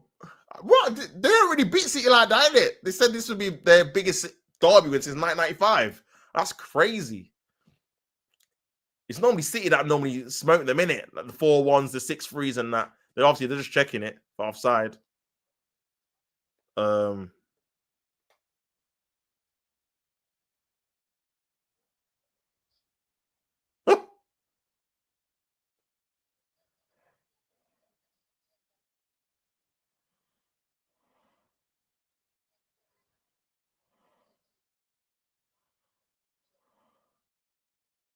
Oh, it's offside.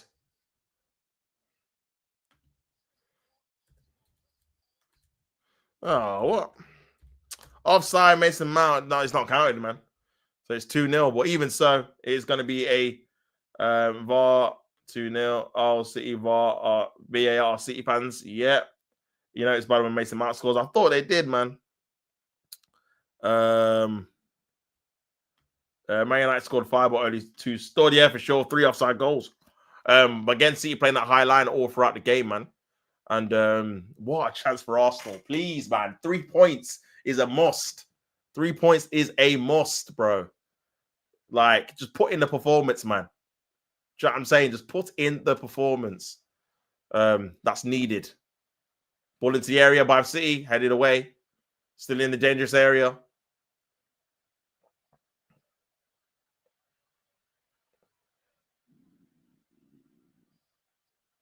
Shirky, ball into the area. And good defending there by Man United. And it's going to be a corner. Oh, man. Sounds like United have been robbed. Yeah, potentially, man. Potentially. A couple of more goals. They definitely should have won by more than the 2. But you take the 2. No, they just want to try and keep a clean sheet now. Corner in by City. Headed in there. Cleared away by Man United. Cleared away there by Ahmad. Probably going to be another extra minute after the delay with the offside goal there. But yeah, they've still won the game. City just don't look that. City just don't have the players to sustain the title challenge for them on the looks of it. I agree. Not to obviously say too soon, bro. Like I say, I just go back to the defense, bro. Like I just don't think. I think to obviously have a really good chance at the title, you need to have a defense that can withstand a bit of pressure, especially away from home. And there's just too many games, even the games they win, that they just don't look comfortable in defense, man. Do you know what I'm saying? Obviously, I know Arsenal go through a period where they conceded 1 or 2 sloppy goals as well themselves. But at least we've showed in the season that we can go for a period where we can keep X amount of clean sheets in a row. Whereas City, I don't think have shown that consistently enough throughout this entire campaign. And that's with their best defenders. Never mind, obviously, the defenders they've got now, where it's kind of makeshift, isn't it? Ake can't really rely on his fitness. And then you've got all the other kind of players who are kind of younger, novice kind of defenders who they're not going to lead you to a title against another top team. Do you know what I'm saying? Like you're competing with. That's a throw to Man United. So yeah, man. But again, we say all this, it's up to Arsenal to do it, and that's it full time. Man United have won their first game under Michael Carrick as the head coach to the end of the season. He's beaten Pep Guardiola 2-0. Should have been 4, should have been 5, could have been 6, but it's 2-0 in the end, deservedly so. Man United by far the better team. Manchester City did not turn up for the entire game, but credit to Manchester United. They performed extremely well, positive performances in terms of off the ball and on the ball quality, great in transition, great decision making in terms of the final third as well, and end up getting a massive 3 points for their top 4 hopes. They've got a massive chance to get back into the Champions League if they can go on a decent run, and it's a great win against Manchester City, but Manchester City are now 6 points behind with having played a game more. Also play later on this evening. They can go 9 points clear if they beat Nottingham Forest. We'll have to wait and see if they do that. But Manchester City, man, a lot of questions asked. No wins in 4, 3 draws, 1 defeat now. They've got Wolves next at home, which again will be a needed kind of game against the bottom team to kind of get 3 points, the first one in 5 maybe. And then they go away to Tottenham. So yeah, very, very interested to see how they get on. But Arsenal, what is going on, man? You're welcome. Let me see those pearly whites. Let's go, Korean. My guy, you know. Figure yourself up, bro. Big up Carrick as well, man. We needed that. We need to do our job as well. But yeah, figure yourself up. Fantastic win, man. And well deserved. Should have been 5, should have been 6, if I'm being honest, man. Let's hope we play the same City when it's our turn. Yeah, let's hope, my brother. Let's hope, man. Hold that. I'm ready for Pep. Out clowns, come out creep. Where are you? Mickey Mouse criminal organization. Where are the City Muppets? Let me see you. Will Pep be the next manager to get the sack? Man said to get the sack, you know. Yeah, it's crazy. It's crazy. Congrats to Arsenal. Your fan base may be insufferable, but at least it's not a criminal organization. Listen, hey, I'm hoping we do it, Korean, man. I'm not going to count my chickens yet. We need to win our game. There's no point you doing all this good work and then we lose to Forest. And we've got a bad record against them, so away from home. So we have to do our game. Hopefully we do. But yeah, obviously credit to Man United, man. The football was very, very good. And yeah, you battered them. Let's be real. You actually took them apart. The tactics were spot on in transition. They couldn't live with your fast-pacing kind of attacking play. You were very positive. You were very good off the ball as well. You're aggressive. When, again, it's expected in a derby game, but you actually had quality at the end of that kind of your attacks. And if it wasn't for Donnarumma and the offside trap, bro, you easily could have won that 5 or 6-0. Like, literally, they didn't really trouble Lemens really at all. Only that kind of mistake he made where he pushed out for that unnecessary corner and you kind of saved it off the line. That's kind of the only really chance they had. Other than that, man, non-existent. So yeah, big up Vidic. He says, "Oh my God, I can't believe you actually won the game." I said a draw. You actually won the game. So big yourself up, Carrick. You absolute legend. Where's these big blue sharks? People keep telling Tony Claude I'll comment. Yeah, for sure, man. Big up Tony as well. You know, big up Tony, my guy. Biggest money laundering scheme ever. Obviously, they're getting Gahey as well. Massive Carrick ball. Congratulations, Arsenal, for winning the league. Fingers crossed, bro. Fingers crossed, please. I need it. I need it. May get at least a point, increase that cushion. Listen, man, you know what, Korean? We need to win. We need to capitalize on City dropping these points, bro. They're not winning 4 league games, bro. I need this league to be near the kind of double figure mark because again, 4 points. That's what they've only got 3 points out of 12. That's crazy in a title like race. That is not enough, man. So, bro, we need to be getting to that 9, 10, 11 kind of points gap for sure to kind of capitalize because there is going to be a period where they do go on a good run again, which they did before this kind of bad run. And we need to make sure we got a cushion because, again, we're going to go on another bad run as well. So, here's the league for you. I said, I love this game. Patrice Evra settings. Oli, soak up the press and counter. But, bro, I'm telling you, this is the best football you played since Sir Alex in terms of that style, counter-attacking, transition. Obviously, the only problem you get is when teams kind of do that low block, mid block, and you have to kind of break them down, and they're not going to give you space in behind. But, bro, in terms of your kind of space in behind, you're definitely one of the most kind of dangerous teams in the league for sure when it comes together, when people don't give you that respect. I think that's why maybe the kind of Arteta Arsenal games with Man United have been kind of cagey because he's always been worried about that because we've always struggled to obviously combat that. Even when we beat you at the Emirates, remember Rashford scored 2 games in a row at the Emirates through counter-attacking transitions because it's hard to stop. Do you know what I'm saying? When you got the likes of Bruno, obviously Rashford in the past, but now obviously you got Mbuemo, Cunha, who are good in kind of in that transitional space. So yeah, man, I think you did very, very well, man. They should have kept Mount's goal, man. Yeah, that 3-0 would have been crazy. Man, did you see Martin B sulking? I love it. Bro, when he got substituted and obviously all the Man United fans were waving, that was crazy. I can't lie. You have to firm that one still. You have to hold that one. But yeah, Super Boo was at it today, bro. He didn't get none of the ball, no service, but yeah, he was poor, really. And yeah, crazy, man. But fantastic performance defensively, man. I think in terms of Dogu and Ahmad coming back and tracking back, helping make sure in that docu with Semenyo never got 1v1 was very, very good. I thought Martinez had a very good game as well, blocking and Maguire too, but I think defensively you were very good, bro. But again, we said this before in terms of Man United getting up for the big games. Again, it's what you kind of see and what you kind of do against the Wolves, the West Hams, the Evertons, these kind of games where you're expected to win. Can you go out and put that kind of performance out in those kind of games? But yeah, for this game, you were fantastic, man. Credit where it's due, bro. You were very, very good and deserve to win by more, to be honest with you. Counter-attack FC. No Super Boo for you today, mate. Yeah, legit. Man was literally looking like Fat Boo today, bro. He was on nothing. You know what I'm saying? He was on nothing, man. My confidence is through the roof now for the match later. Fingers crossed, Drew, bro. Fingers crossed. We just need the 3 points. I don't care how we play. Just get the 3 points, get the 9-point cushion, get that cushion, that lead. Because we are going to drop more points as Arsenal fans. We are going to drop points, the Arsenal team. But you wanted that cushion So even if we do drop points, it doesn't make a massive difference. We still got a massive lead. You don't want to go into kind of, like I said, the City game in April, where we're 6 points behind, 6 points ahead or 3 points ahead, where if they beat us, they're level. Do you know what I mean? We need to make a massive gap so it gets to the point where they just focus on other competitions because they're like, we're not going to catch them. Once you do that, then you've got it. Do you know what I'm saying? So we will see. Shirky said he wanted to destroy United. What a clown. Yeah, he did. He came on and did nothing, man. Was not effective at all. Do you know what I'm saying? Man said beef jerky. Chicken jerky. Man said stop the timer. Stop the timer. Stop the timer. Big up yourself, brother. Let me know. Stop the timer. But yeah, 2-0 it finished, man. 2-0 at Old Trafford. Goals from Mbeumo and Dogu. And Dogu, man, in terms of that attacking positions, bro, he's looking better, man. I've been really impressed with him going forward, man. I think you using him as like a wingback was kind of a missed profile. I just think he's definitely got the attributes to be a decent winger, to be honest with you, like in terms of his control. He's got good pacing behind. He can make good runs as well. He overlaps. He's good with, he's like, technically, he's actually decent as well. He's still only a young player. So we have to see how he develops, man. But I definitely would be playing him in that kind of position going forward. And I think it allows you to have kind of 2 pacey wingers on each side, because obviously you've got a Dogu and then you've got Ahmad, who are both good in transition, as well as having Bruno, who's good in passing into space, and then Mbeumo and Cunha as well, who are very good in terms of running into space and being a kind of intelligent in terms of that respect. So yeah, very, very good, man. Very, very good.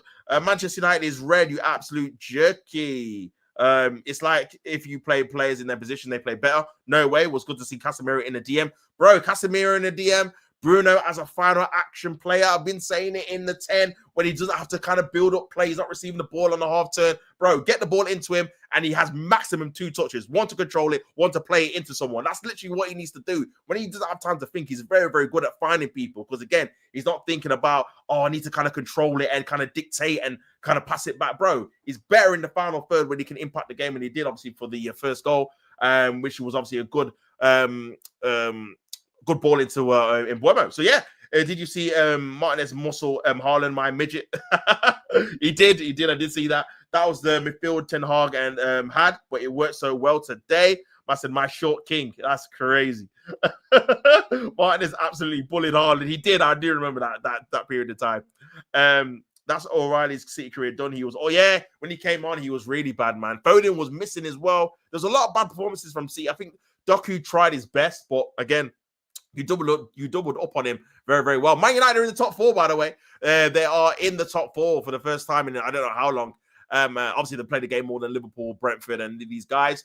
But that is a step in the right direction. They could still get Champions League this season, which would obviously be a good season for them getting back into the Champions League. Must Dorginho is better than Ronaldinho. Come out now, Scholes and Butt. Dogu in the Bale role.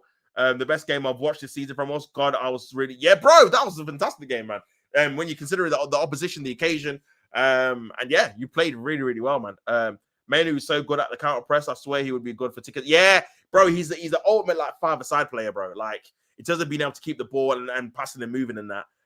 Yeah, he's very, very good. But like you said, Korean, man, play the players in the right position. Do you know what I'm saying? That's what Amran wasn't doing. Do you know what I'm saying? Forcing the 5 at the back thing. Just play him in the right position and just make them apply the application. Because again, I feel like because you had a better like aggression and obviously off the ball, you were very, very good as well. I think that comes from players being comfortable in where they're playing. You're not asking Luke Shaw to play centre back; he's playing left back. You're not asking Ahmad to play right wing back; he's playing right wing. Say with Dogu, like you're playing these guys. Bruno's not having to be in a pivot; he's in the 10. Like he's got his own special role. Like you're actually playing players where they can actually impact the game rather than thinking about the formation first. And I think that's where Amran went wrong in it, to be honest with you. So yeah, but we'll see. Again, first game, Carrick, new manager bounce, big game as well. You got Arsenal next, so let's see how you play against us. Going to be very interesting now, man. You're going in the game with a bit of form. You beat Man City, so yeah, going to be very interesting. And obviously, again, we have to see how Arsenal do as well later on today. Amran didn't lie about suffering. Nah, legit. You man were definitely suffering. He reminds me of Xavi, of course. He needs to develop, but good to see. Very calm, keeps the ball well under pressure. Yeah, for sure. I hope this is the beginning of Manu. Bro, man, Manu has been a very good player, man. He just obviously didn't really get on with Amrin, fam. I think, again, you see how he was in the World Cup. Sorry, in the Euros. He was obviously one of England's best players, and he was, 19 at the time. But I just think he just needs certain... And, bro, having Carrick is probably the perfect kind of mentor to have in terms of a player that knows that position quite well in terms of how to dictate play, how to kind of keep the ball in kind of dangerous areas, etc. in that midfield. So in terms of teaching him what to do and what positions to go, he's probably a good kind of coach to have in it. So yeah, we'll have to wait and see, man. But again, these careers and football, I think Korean said it before, man. Football can change so quickly, man. One performance, one kind of inclusion in the squad, and you get an opportunity to kind of show your kind of skill, and you get a big result, then it just kind of changes your whole season, man. So yeah, that's someone that you weren't really utilizing now. That's probably going to be in your starting lineup. So yeah, beginning. Mainly reminds me of João Neves. City need to go to Anfield too. Yes, they need to go to Anfield as well. I'm sure they've got another tough away game or tough game. I know they've got Villa as well at home. Obviously, we've already played Villa to home and away. So yeah, they've got a few difficult games still, man, that you think, oh, tricky. You know what I mean? That's a bit tricky there. That's a bit tricky there. And defensively, I know they're going to get Gay in. But even so with him in, man, you're still thinking, you get me? They're still missing a little bit more to kind of go on because they're going to have to go on a mad run now and just win the majority of the games. Can they beat Liverpool at Anfield? I don't think so, man. They're absolutely cook Anfield Welsh. Says Vidic. What did I tell you? I said United have a good 4-1-2-3 lineup for players. Mainly just needs protection in the midfield three. He doesn't have the mobility in the two midfield. Yeah, for sure. I think Casemiro did a very good job at doing that. And even when Maguire was stepping up as well, trying to help him in terms of winning the ball back in those kind of areas to deal with when he's obviously not dealing with Haaland. I think they're kind of protecting them a little bit there as well. So, no, I get what you mean, man. I get what you mean. Not seeing them, but when we win a game, they reappear. Imagine my shock. I'll be there when, Carrick and the next manager is sacked in 18 months' time, and I'm going circus. Hey, let them have their win, Chris, man. Let them have their win, man. They played very, very well, and they beat Man City in it. So in a derby as well, obviously you forget Man City are a good team for an Arsenal fan or a Liverpool fan, but that's literally their local derby. That's like me facing Spurs, isn't it? So yeah, man, you got to let them enjoy it for sure. The fact that Piers Morgan is a gunner makes me sad. The king of instability. Yeah, that's it, man. We don't really get to pick who supports the team in it, so it is what it is, I guess. It is what it is. But yeah, what a win, man. What a win. I'm actually I thought you'd take something from the game, but I thought it'd be a draw. But even better, it's a win, man. That's an unexpected result, to be honest with you. I didn't think you'd win the game, but yeah, fair play. Yeah, they've already deserved it. And all eyes on Arsenal now, man. All eyes on Arsenal. Please, just put in a performance, man. That's all I ask. That is all I ask, man. Whether they do or not, I don't know. But yeah, I'm I'm hoping so, man. Obviously, I'll be doing the watch along for it as well. So make sure you guys tune in for that. But yeah, man, crazy. I need to see him play against a low block. This is what I'm trying to say. Ollie always struggled in that. He did manage some odd results against the top six with a high line. Ollie circled the pressure and counter. Exactly, bro. This is what I'm trying to say. And as well, Carrick brings back the good feel factor in terms of playing players in the proper positions, having a sense of kind of something to kind of strive for with the obviously top four on the line as well. So yeah, man. But like you said, I think the smaller games you have against these kind of low blocks are where you're gonna have to see if you can kind of break these kind of teams down, man. I think that's going to be the biggest thing. Do you know what I'm saying? So, but yeah, man, flipping out. It's crazy when you think about it. Crazy. Crazy. But yeah, again. But yeah, it's a good start, man. It's a good start for sure. It's a very, very good start, man.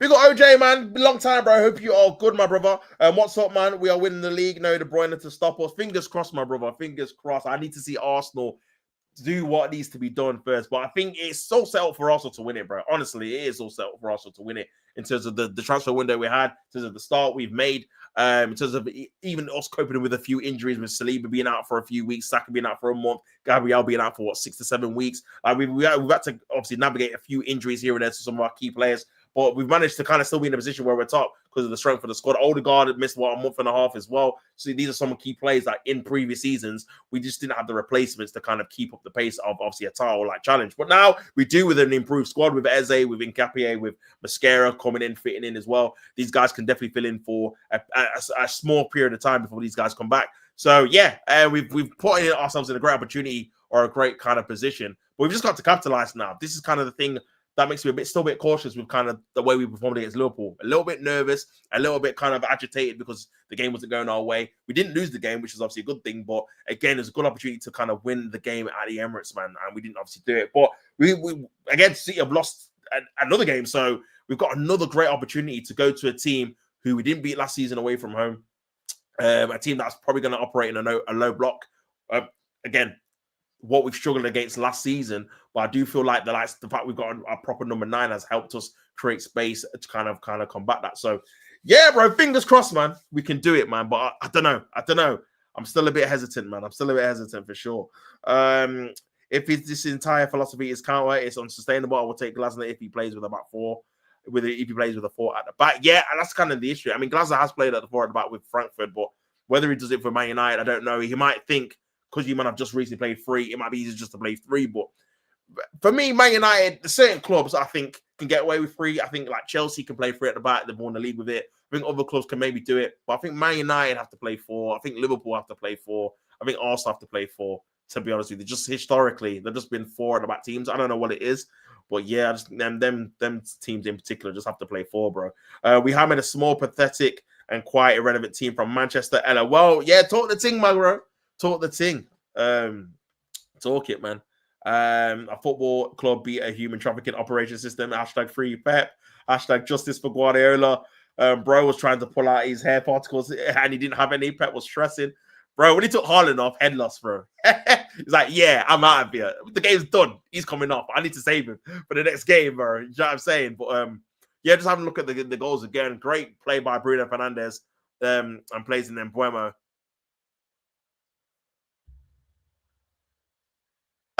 I'm just hearing the commentary and freaking Gary Neville screaming down. Bro, you gotta take him off comms, bro. That's insane. Man scream when Mbuemo scores. Man screaming down. Man screaming down the commentary rigging, Mike, bro. That's insane, bro. I'm just watching it back. That's crazy. Pep is so overrated. My goat Sir Alex Ferguson clears. Haaland taken off because he got pocketed by the. Hey, he did. The goals were so anticlimactic. Was it just me? No. The first one was the first one wasn't. I think the second one was a bit because the second one was just like unexpected because Doku's in a position where he thinks he's probably not going to score. And he hits the post and Durham doesn't dive and goes in. But I think the first one was building up because it was a counter attack. It was like, is he going to score? Is he going to score? Is he going to make the right opportunity or right kind of option to pass to? And then he does, and he first time finishing after obviously Donnarumma made about 2 or 3 good saves before that kind of goal. So yeah, I think the first one was very kind of climactic. I think the second one was a bit anti for some reason. I just think it just was unexpected.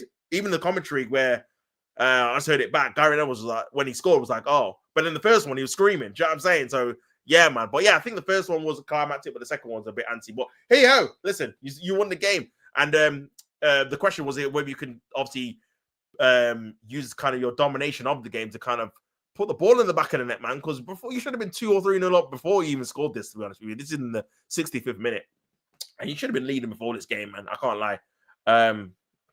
But yeah, man, crazy. It felt so easy. It isn't the City of old with De Bruyne and all these serious ballers. Yeah, De Bruyne is the one, bro. I mean, a lot of people have mentioned De Bruyne. This is how, De Bruyne gets respect because the thing with De Bruyne, yeah, and it's a bit different to Haaland, even though Haaland scores those goals. De Bruyne could do something out of nothing, like score a goal from long range, right foot, left foot, can play a mad pass that just plays someone clean through, or it makes it a tap in out of nowhere in any game state with any foot. Like that's kind of, and again, he was kind of like a not a purple patch player, but he's kind of a form player where he'll just be on a 6-7 game run where he just influences the game all the time. And yeah, they don't really have that. Even like Gundogan was another one. We again would go on like a 5, 6, 7 game where he'd score overhead kicks, he'd score headers, he'd be being as a false 9, he scored in the FA Cup final, like he'd contribute in it. So, and I think Foden did it a couple of seasons ago when Haaland was kind of obviously injured throughout the season in the 2024 season. But since then, he's not been able to replicate it. And yeah, they don't really have anyone else from midfield, man, that can do that on a regular basis. They don't replace De Bruyne since he got sold, which is very difficult to do. You're not going to maybe do it in a season, but I think he's kind of showing now. I think Foden's supposed to be the replacement, but he's just not stepped up for whatever reason. So, but yeah, man. Michael Carrick beating Pep, bro. Crazy.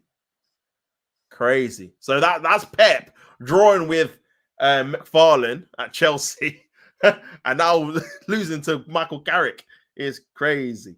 Poor defending for of the second goal, to be honest with you.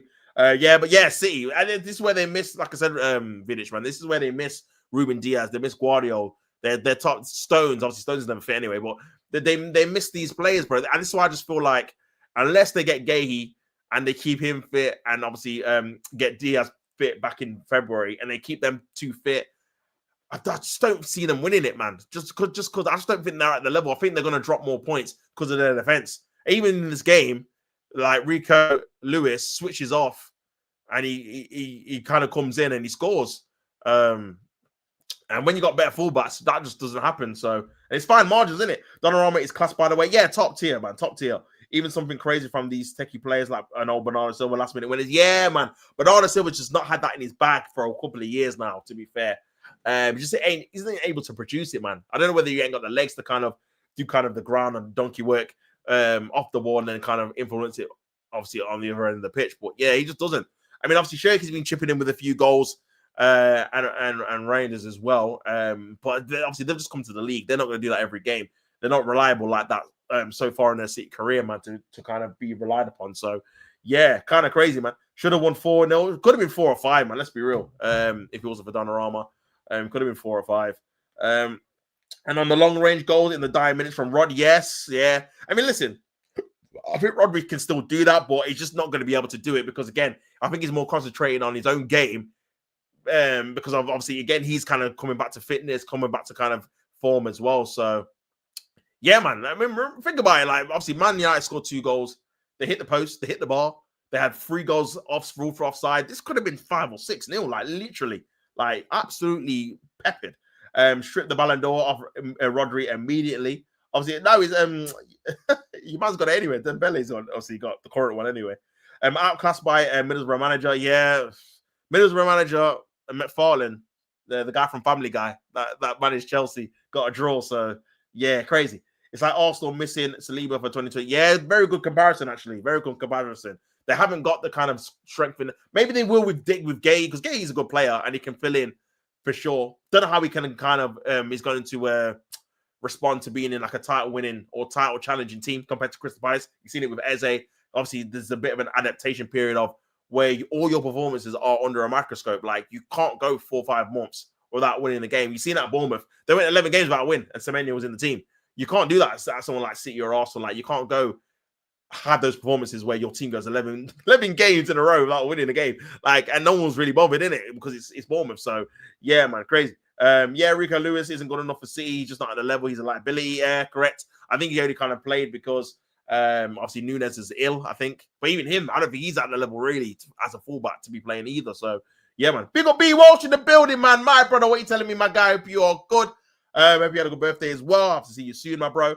He says, should have been more, bro. Also, it looked like Rodri kept him on side for the last goal. Yeah, that's what people are saying, my guy. Like, they were saying it was kind of a bit of a sticky one with a couple of the kind of offside goals, bro, to be honest with you. But, yeah, it's crazy. I'm just seeing the City fans with the... that's crazy. Yeah, I'll have to watch that, man. Inside the box. That's dropping tomorrow. Man United and Man City fans watching the game in stills. But yeah, it definitely should have been more, bro. Like I said, they hit the bar, you hit the post. Donnarumma was the Man City's man in the match. And what a win, man. What a win. And I think, like I said, Michael Carrick, in terms of how you guys played, I think this is kind of the best kind of football you play since Sir Alex Ferguson left, in terms of that kind of ollie ball, transitional, counter-attacking, with the group of players you've got as well, bro. I think it's just set up perfectly for you guys to kind of attack the space and have the quality to kind of hurt opponents. I see the only kind of caveat, like obviously Korean said before as well, is that can you do this against? You're not going to be able to do this against low block. So have you got other avenues to kind of break down teams? Obviously yet to be seen, because you need to obviously face a smaller club. You've actually got another good game in having Arsenal next week, because again, we're probably going to give you more space as well. So especially because we're at home. So yeah, it could be another good result for you guys. I can't lie. Big up Vidic. He says Mbuemo, Ahmad, and Bruno are the best players in the league. Not even close, by the way. Vidic is gassed. To sustain title challenges year on year, you have to ship players who even show a little bit of decline out the door, and see, I haven't done that with Bernardo. Yeah, I think Bernardo's wanted to leave as well for the last couple of years, but I feel like Pep was very conscious of leaving them all at the same time. Obviously, De Bruyne is left, Edison's left. You're looking at Akanji as well, who's been a part of some of the teams as well. They've actually let go quite a lot. Kyle Walker in the last couple of years has gone. So they've actually let go quite a lot of that kind of title winning side. And I think he was probably conscious of leaving another one again, because they've not really replaced any of these guys, really. Like, you look at the back, they've not really replaced Kyle Walker's kind of acceleration pace to kind of stop counterattacks. He was excellent at. Haven't really replaced that kind of pace. Very hard to do. Have not replaced De Bruyne either. His goals set, obviously very hard to do as well. Even that, like having a kind of replacement for Akanji coming in who can play fullback, can play centre back, haven't really replaced him either. So yeah, you're looking at kind of some of the kind of players they've let go. Edison, again, Donnarumma's been a very good replacement, to be fair. But again, they don't really play from out the back now, because again, that's not really his strong point. So they've had to adapt that kind of style of play too. So yeah, I do think they have struggled to kind of replace these kind of players for sure. Out of all the evils, I'd rather Arsenal win the Prem. If it can't be United, it can't be City or Liverpool. I get it. City, obviously, your local rivals. Liverpool, again, you're competing with them in terms of the most Premier League winning sides as well. Got to keep going now. But I'll see you soon, brother. Yeah, man, I'll see you soon, bro. Take care, man. Good to see you in the chat, my guy, and a good win. Enjoy the win, my brother. Enjoy the win. Now your defense is too good. LOL better than City's. Also, it's at the Emirates. This is why I was upset when United lost at the start of the season. If you remember, yeah, you were.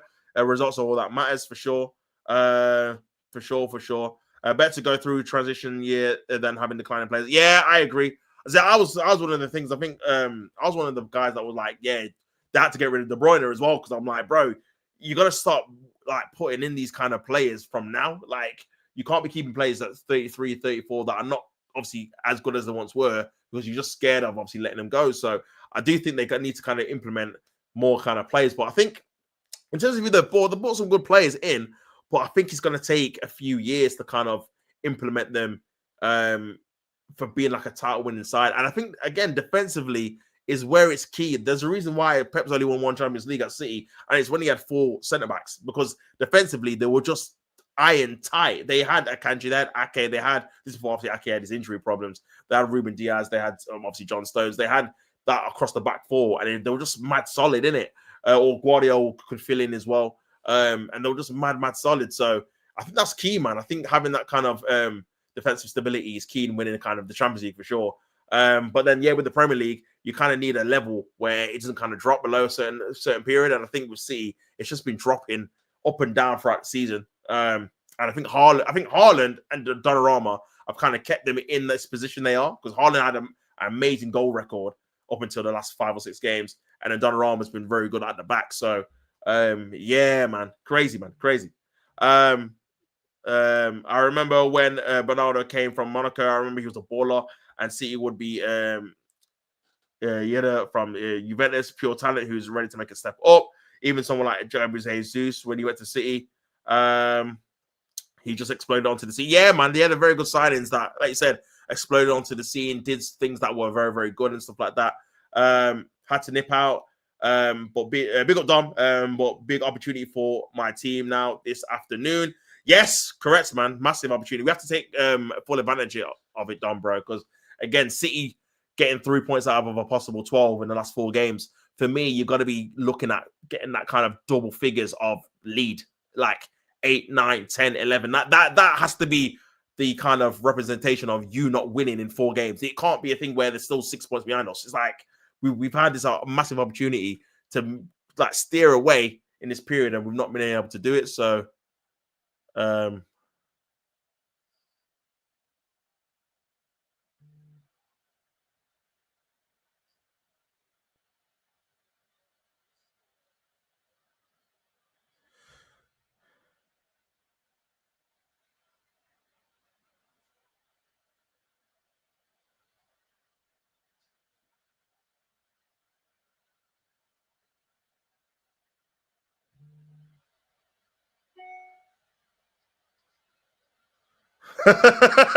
the City fans can't believe it.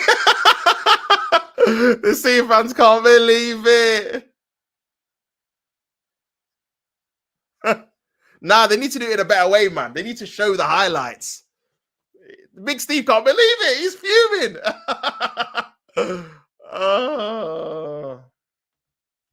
Always needs to keep it fresh and switch it up, for sure.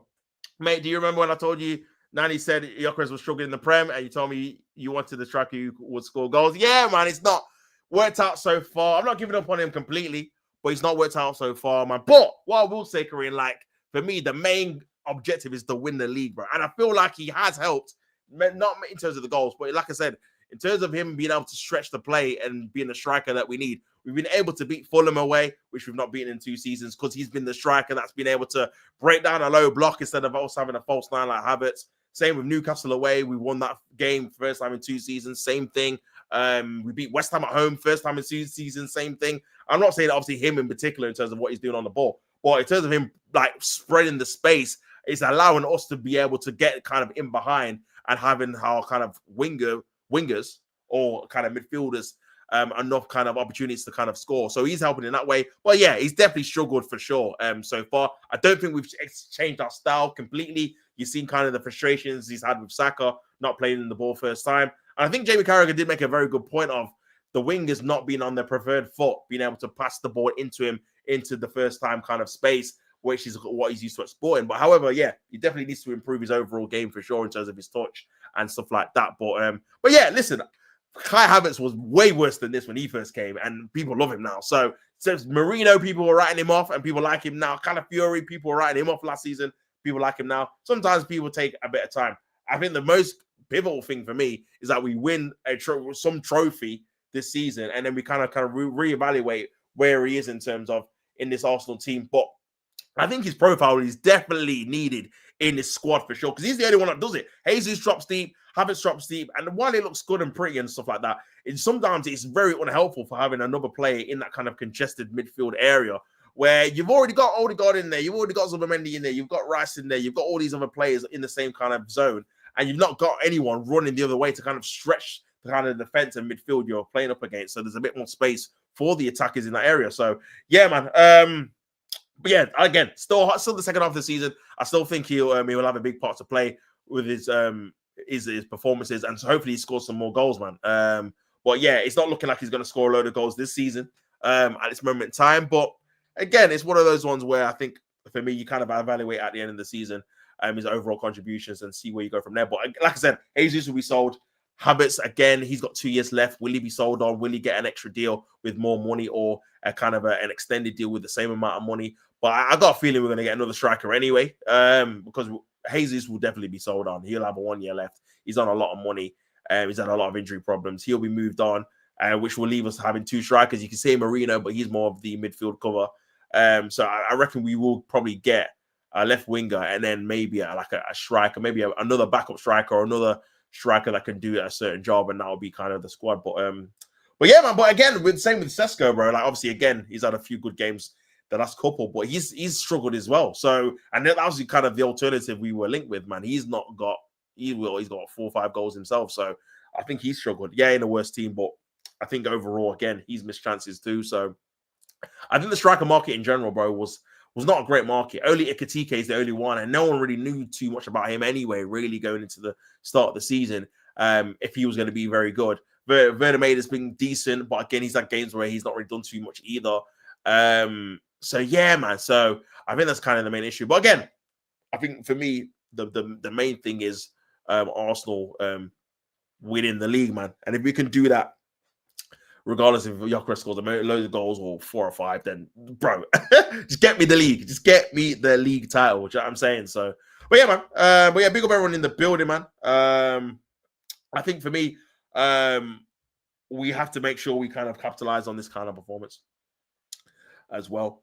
So yeah, we'll have to wait and see. Korean says he's a fell striker. He's hard to score.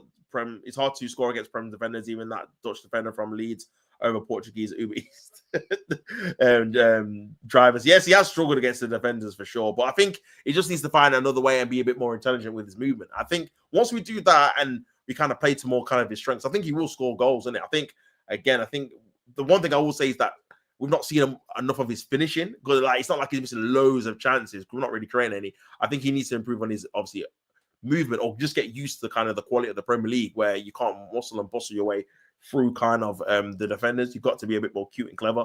And that obviously takes a bit of an adaptation period. But if we're going to win a trophy in the meantime, then I'm all for it. I'm glad United didn't sign him. I would have rather have Sesko, even if he's not the complete article.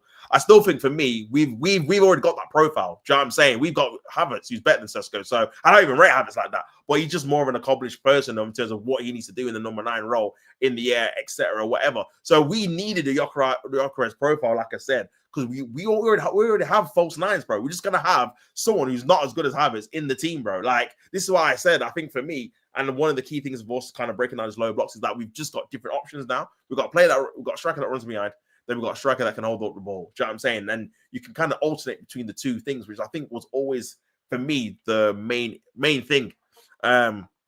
Is that we just needed a different number 9 profile. Jesus drops deep, so does Havertz, and I think it's just too similar, in my opinion. Isn't it insane how Xavi Alonso wanted Zubimendi for Real Madrid? Now he's gone. Thought we're changing so quickly. Yeah, I don't know if you've seen an interview.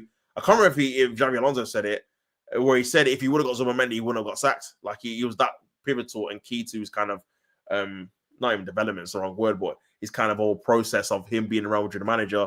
That he's eventually lost his job so early on, man. But yeah, Scammeron gone too. Yeah, what's your thoughts on that, bro? Obviously, I didn't really hear you say what you thought. Obviously, I knew you wanted him sacked. After, to be fair, you did give your ultimatum. It was what was it? Was it 10 points? 10 points in the first 6 games? I can't remember what you said now. I can't remember what you said now. You said you gave an ultimatum how many points you wanted in the first 5 or 6. And obviously you didn't do it. So yeah, I'm just happy to see Bruno in the attacking midfield, his actual position. Yeah, for sure. I was suffering watching Bruno with no legs in the 2-man midfield for sure.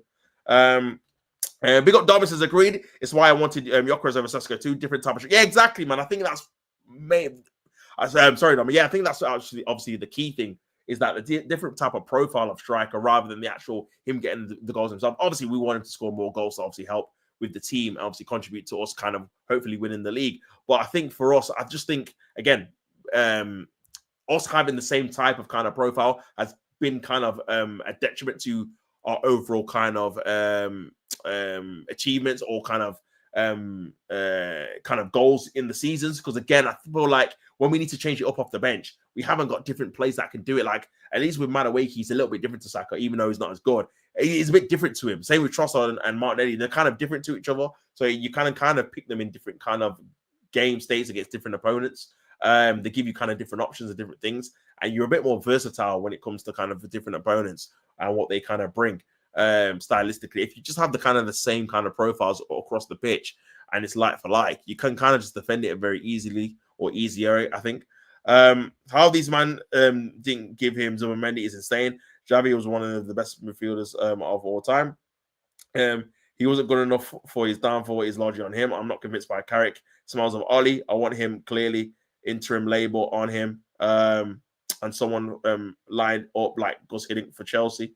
No, I hear you, bro. I hear you, man. I think, listen, I think the one thing you can't do, and it's going to be hard, and if Carrick gets you in the Champions League, there is going to be a load of fans that want him to get the job permanently. I think you've got to steer away from that, man. I think like you said, you've been through this kind of path before, because I think the problem with you getting Oli is that, the problem with you getting Carrick is that he doesn't come with any expectation because he's not won anything. He's not managed anyone significantly in terms of this will be his biggest job again. So it's like when he starts to make mistakes, which he will because he's still a young manager, it's going to be at the detriment to the club where he's the biggest club, obviously, in one of the biggest clubs in the world. So I think that's kind of the biggest caveat of not getting him in. And I think you kind of need a manager now who is more experienced, but also as well, not a yes man. It's going to be difficult because, again, I feel like he's going to have to be a manager that's going to be like, look, I'm not going to put up with you not giving me what I want each summer, bro. This is what I need to get Man United back to the top. I need to be getting this amount of money, this amount of these type of players.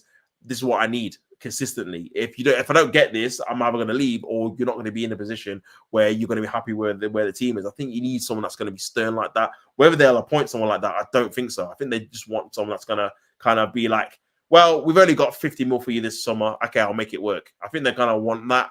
So that's kind of where problems can obviously kind of come about. So Yeah, crazy. Amrin was taking the piss for sure. So many inexcusable results, like you, bro. I told you, man. That I mean, I caught it from earlier. I said that once you lost that Europa League final, you should have just been gone, bro. You should have just been like, you know what, this has not worked. Let's just cut ties in the summer, have a fresh new manager, and go from there, man. Instead of hanging on to him, hoping he's going to turn it around, because he was already in a deficit of people not really rating what he was doing. And like you said, you gave him the ultimatum at the start of the season. He was already under pressure, and he didn't fulfill that ultimatum. And then you wanted him out, and then obviously everyone wanted him out when the performances didn't improve. So yeah, the Grimsby one, drawing at home to Wolves, those lows, bro, where you should have. Yeah, he's not good enough, man. Will be United's worst ever modern day manager. Awful. Finishing 15th, losing Europa League final to Spurs.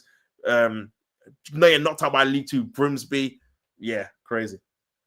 Also, it was nice seeing Bruno subbed off a Mount. Did you see it? No one should be on someone. But yeah, exactly. And I think that's what it brings is, and I think what's key with certain kind of managers is if you've got something a bit different, man. If you're used to seeing, like you say, the status quo, it's nice to see a manager do different stuff. You playing for at the back, you playing people in their proper positions. People get subbed, like you say. Sesko not starting, Cunha not starting. Obviously, he had a game plan and it worked. So yeah, I think things like that can give you, obviously, Man United fans a bit of confidence that you're in the right direction. But again, it's only one game. You've got Arsenal next. If you can get a good result there, then obviously that'll be another good thing. Again, there is things like manager bounce and stuff like that, but I think it's a positive step in the right direction. And I think the good thing that, or probably the best thing Amrin did, was not have you so adrift like a Spurs, where you're actually in distance of the top four. So if someone can come in and give you a bit of a manager boost and put you in a certain position, bro, you'll be getting back into the Champions League. You think, bro, we've had a result here. Like, we're back in the Champions League. Now we can maybe attract better players and build on from there. So, yeah, man, but it's going to be interesting to see how it works out for sure. But yeah, big everyone that's tuning in. Obviously, I'm going to take a break now and be back for the for the Arsenal game at Nottingham Forest. So, yeah, it's crazy. Also, did you see my prediction come true? I told you for Leicester wasn't good. Nah, bro, I don't think it was him, bro. I think, to be honest with you, I think Chelsea messed up. I think their board definitely messed up in terms of dictating to him when to play certain players, when players should come back from injury, etc. And I think they only started to drop in form when he had an argument with, obviously, how they should manage Cole Palmer and someone else. And they might have been Reece James, in terms of the kind of higher ups were telling him he should be subbing them after a certain amount of time in a game, which is obviously you're dictating to him when he can't play certain players and positions, which is madness, bro. He's the manager. You got to just let him do what he needs to do with it. So yeah, I still think he's a good manager. I think they messed up personally. I think Rosina, if again, you got to give him a chance to just come into the job. But the problem you're going to have with Rosina is that I feel like unless he gets that kind of mentality of this is not good enough from the off, if you start dropping points and he's kind of like a bit lackadaisical with it, a bit relaxed, a bit like Graham Potter was, where it's like we've dropped points at home. Well, you know what I mean? The boys played and gave it their all. Like, Chelsea fans are not going to want to hear that. Do you know what I'm saying? So I think he's going to have to try to implement a top standard from the off. But again, it's hard to do that when he's not really got a lot of managerial experience. And again, is this a manager that's going to last? Or is it going to be a thing where he's going to be dictated to as well in terms of who he plays or whatever? So I think it's more of a managerial issue. I think it upstairs for Chelsea, there's a lot of things going on in terms of the recruitment, them not getting top-class players, them obviously dictating to the manager who they play and who they don't play. I think it's much more above rather than just the manager. Because I do still rate Maresca in it. I still think eventually, if you would have got a better quality of players in the summer, because he didn't want these guys, but you can just obviously tell. Oh, it's a bad mistake there by Brentford. Just watching the Brentford game, and Garnacho nearly scored there. But yeah, crazy. I said, where's Carlos? He was in the chat, I think earlier. Ronaldo, I said Ronaldo's ego over Tan's skill. I don't know about Garnacho. Enzo Fernandez, João Pedro, that's a penalty. No penalty given. Oh dear. Dear. Big Collins says the Rosina appointment is just a messed up. Yeah, I agree, man. I just think all around it's just not ideal. Halfway through the season, Maresca basically giving up a 14 million payout just so we could leave the club because he wasn't happy. That's how you know there's something not got. Bro, if you're giving up that amount of money, then you know something's not happened the way it should have happened, innit? Because you just get sacked and just get the money in it. Like he's basically walked. It's basically been a mutual agreement that this ain't gonna work. Let me just leave, and you just get into someone else that's gonna agree to what you're saying. I'll check complete no penalty. So yeah, man. So, but yeah, I think personally, like I said, the whole situation is just a bit of a mess, and I think until they change their model of getting not just young players. Listen, you can get young players and try and sell them on if you want to make profit, especially if they're not got a big stadium, so they have to make obviously profit in other means. That's fine, but you got to get quality players on top of that. You got to be in the running for a Verts or for a Ease that like Chelsea should be in the running for these kind of players, and they just never are anymore for whatever reason. So yeah, and before they would be. That's how they got a Ballack. That's how they got these Iron Robins and all these guys. These kind of top guys that were coming from obviously clubs abroad, Hazard as well. So yeah, man, I think the philosophy just changed under their Blueco and that. So yeah, new manager is a United fan. I saw. Yeah, I feel for Strasbourg fans. Yeah, they've literally just plucked him out of thin air when he was doing decently well in their season, just so they could obviously accommodate him being the Chelsea manager now. So yeah, I would have loved Fraudesca as an interim. I think he would have beat Chelsea City today. He's good enough as an interim. Also, he would have had the desire to prove Chelsea wrong. Yeah, exactly. I think he's going to go City personally. But I think the next job, I think he's going to be like, you know what, give me the tools. Or give me quality players on a regular basis and the tools. I can definitely challenge for the league, win those kind of major honors, man. And that's why obviously it's up to him to prove it. But I do think he's definitely got that determination about him. But bro, I was thinking about this as well, Korean. Obviously, you've been joking about Cole Palmer going to Man United. Brother, if Chelsea don't put their eyes and ears up, if this doesn't go well this season in terms of what they're winning and stuff like that, some of the major players will want to leave, man, because it's going to be a thing where it's like, well, I'm not really going to progress the level or the rate I thought I would at Chelsea compared to previous kind of managers and seasons and stuff like that. Maybe I do go to another team who are willing to invest in their kind of squad with more quality players to help me. So yeah, man, it's crazy. It's crazy. That might actually be a thing. Man said Chippy Chips will get that number 8. Man's reserving their fucking numbers already for him. That's crazy. That is insane. Ball in there by Brentford, and it's gone out for a Chelsea free kick. But yeah, man, crazy. It's ready for him. Let the little boy in his in his breath. Madness. But yeah, my big up everyone that's tuned in, man. Yeah, I'm gonna go, man. I'll be back at 5:30 UK time for the Arsenal versus Nottingham Forest game. Make sure you tune in for that if you're not already. But yeah, big up everyone that's been in there. And yeah, a successful hate watch from an Arsenal point of view, and hopefully Arsenal can get the job done in the evening game. Here's Palmer over the top of the bar and get the 3 points. Have a good one, you too, brother. If I don't see you later, man, have a good one, and I'll catch you in a bit, my guy. But like always, I said, you're welcome. Yeah, cheers for that one. Hopefully, you can do our job as well. But yeah, big up everyone that's tuned in, and I'll catch you, man, on the flip side. Peace and love.